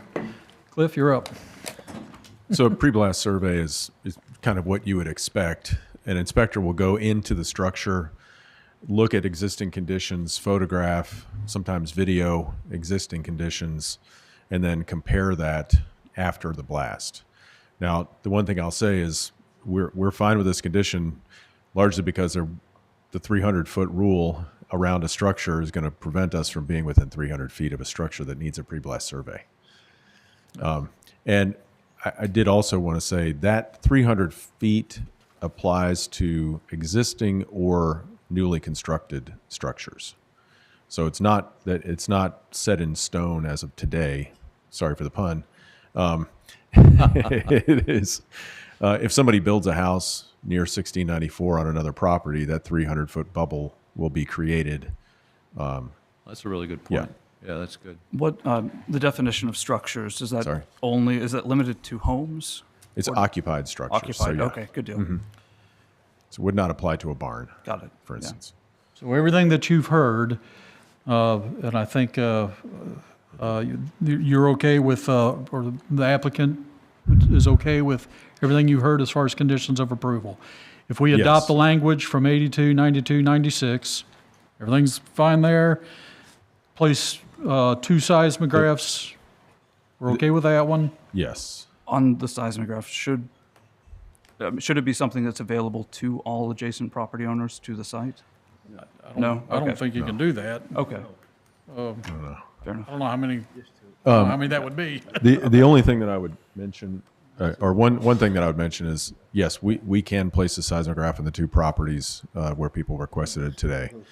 Going to every property around there, I don't know if that makes sense. If an issue comes up, Rogers Group has in the past been happy to place seismographs in order to double check and make sure that things are operating appropriately. And so those will kind of be handled on a case-by-case basis. The one condition that I'm a little bit concerned about here is, and this is just for interpretation purposes, is condition 5, that the property shall be fenced for security. This is a very large farm, and I don't think Oldham County is ready to have a security fence go around the entire property. I think that is intended to be for the surface operation, which already is fenced, and to ensure that there's security around the air shaft. I want to clarify that and make sure we have the same understanding with regard to that condition.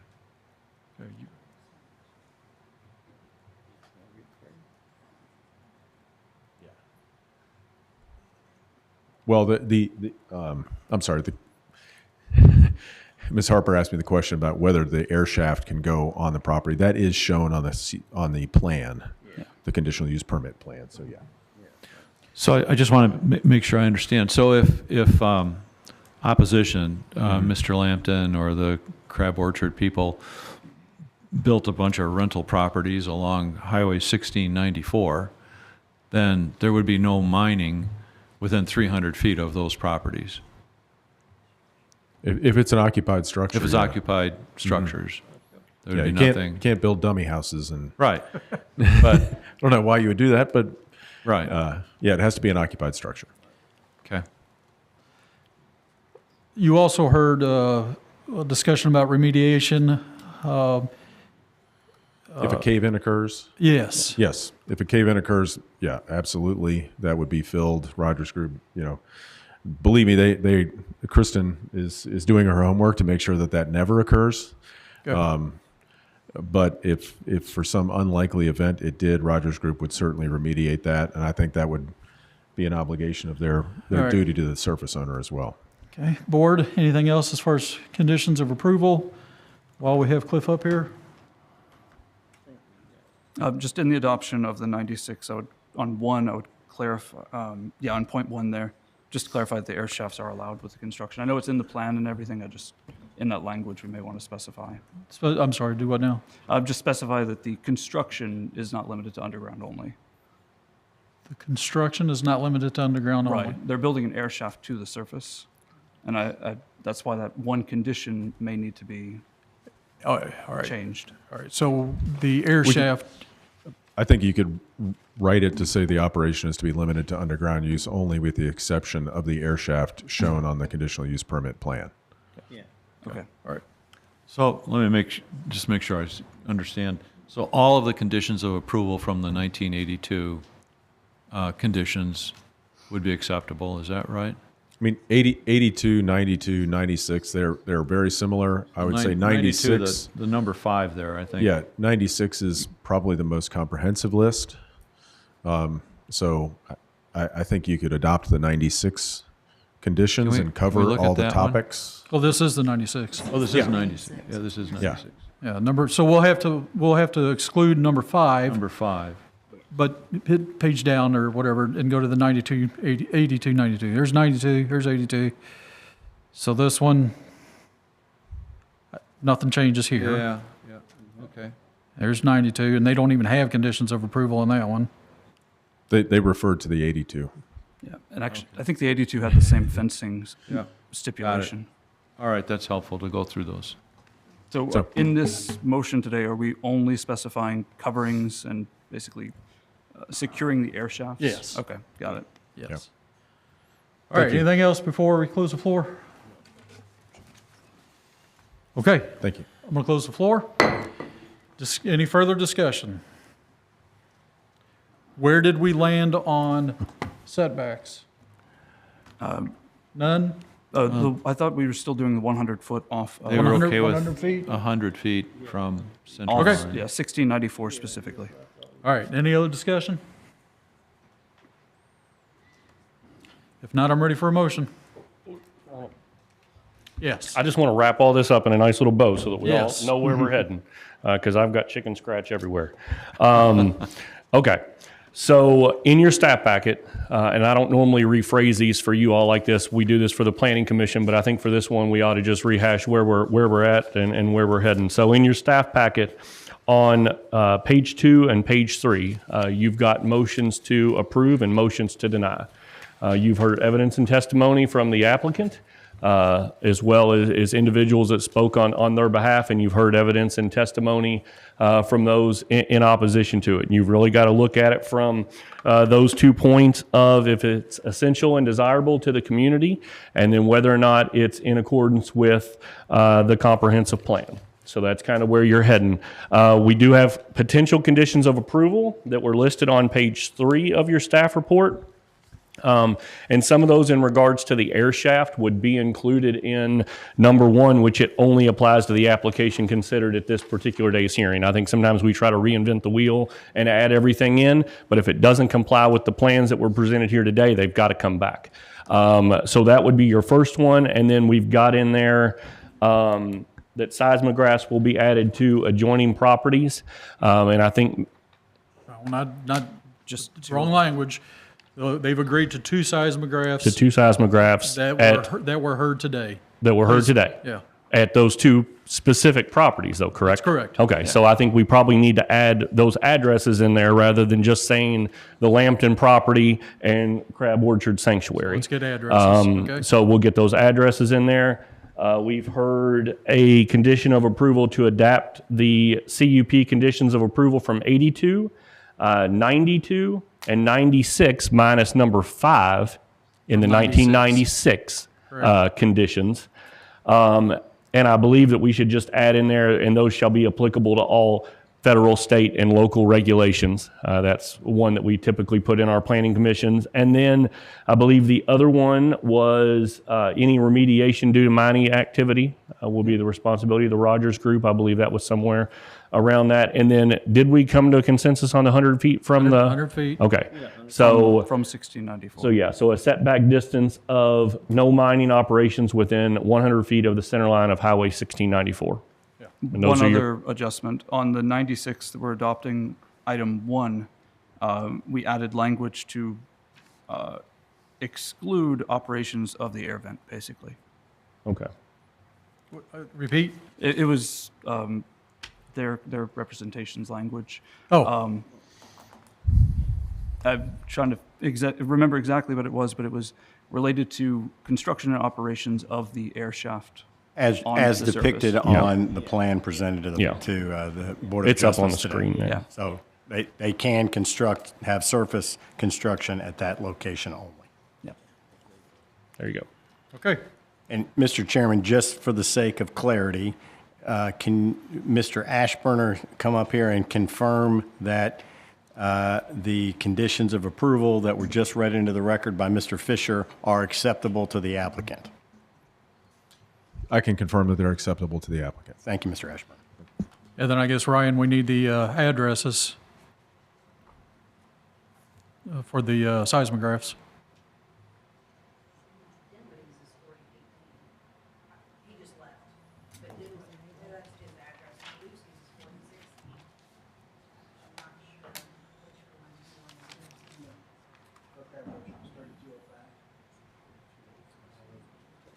$16.94.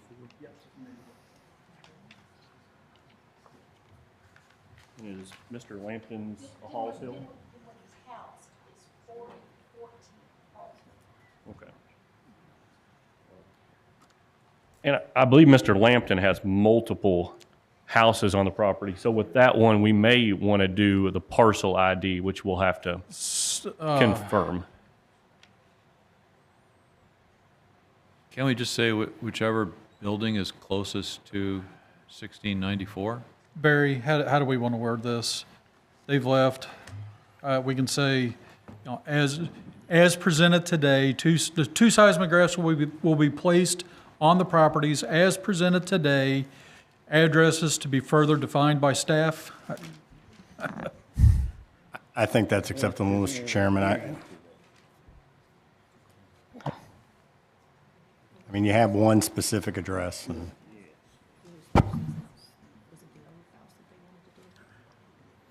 We don't know. I know. So so the wording. Who plans on doing the motion? Are you ready to? I don't remember it all. No. Bill, were you considering on making a motion? I don't know. I guess I could. Sure. So let's use the wording. And Barry, help me out. That the two seismographs will be placed as presented on by Board of Adjustments hearing today. Exact addresses will be defined by staff. I think that's acceptable, Mr. Chairman. All right. Any other discussion? I'm ready for a motion. Okay. Motion to approve Oldham County Board of Appeals, Adjustments and Appeals, docket number OC 24-056 for Rogers Group, Inc., located at 8901 Highway 329 Crestwood, for the application for a conditional use for a core use of Ag 1, CO1, and R2, if I got those right, on the property located at 8901 329 in Crestwood. The motion is approved because the community has a need for the proposed use, and there's potential benefits to the community.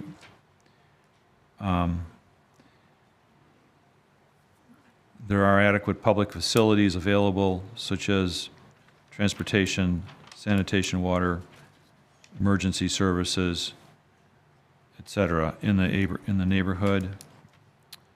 I guess those are enough. Potential conditions of approval are that the no mining will occur within 100 feet of the 100 feet of the center line of Highway 1694. No blasting will occur. Mining and blasting will occur within 100 feet of the center line of 1694. The conditional use restrictions from the permits from the CUPs in 1982, 92, and 1996, minus the number 5 condition, which required fences, will be applicable, all applicable to the conditions for this application.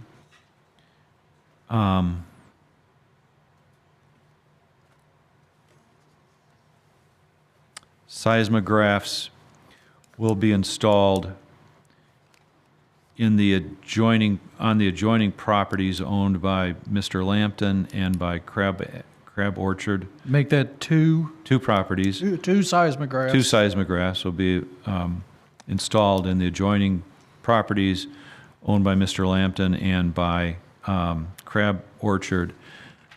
Addresses to be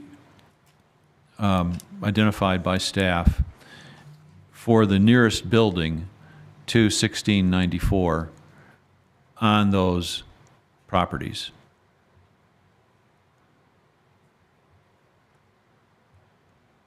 Did that address all? Which one is missing? Oh, the original one. The conditional use permit shall only apply to the application considered at the December 19, 2024 Oldham County Board of Adjustments public hearing. Okay. We have a motion. Do I have a second? I'll second. Thank you, Mark. Discussion. All in favor signify by saying aye. Aye. Aye. Those opposed? It's been approved.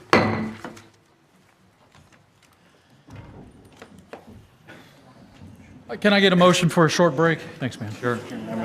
Motion for a break. Second.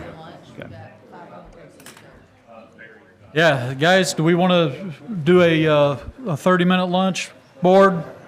What do we want to do? It's after 12 o'clock.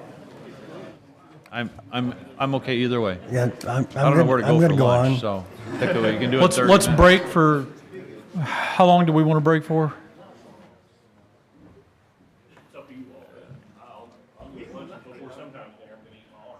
Yeah, so let's do a 30-minute break. Can I get a motion? Motion to adjourn for 30 minutes. Second. We got a second. Any discussion? All in favor signify by saying aye. Aye. Those opposed? Break for 30 minutes.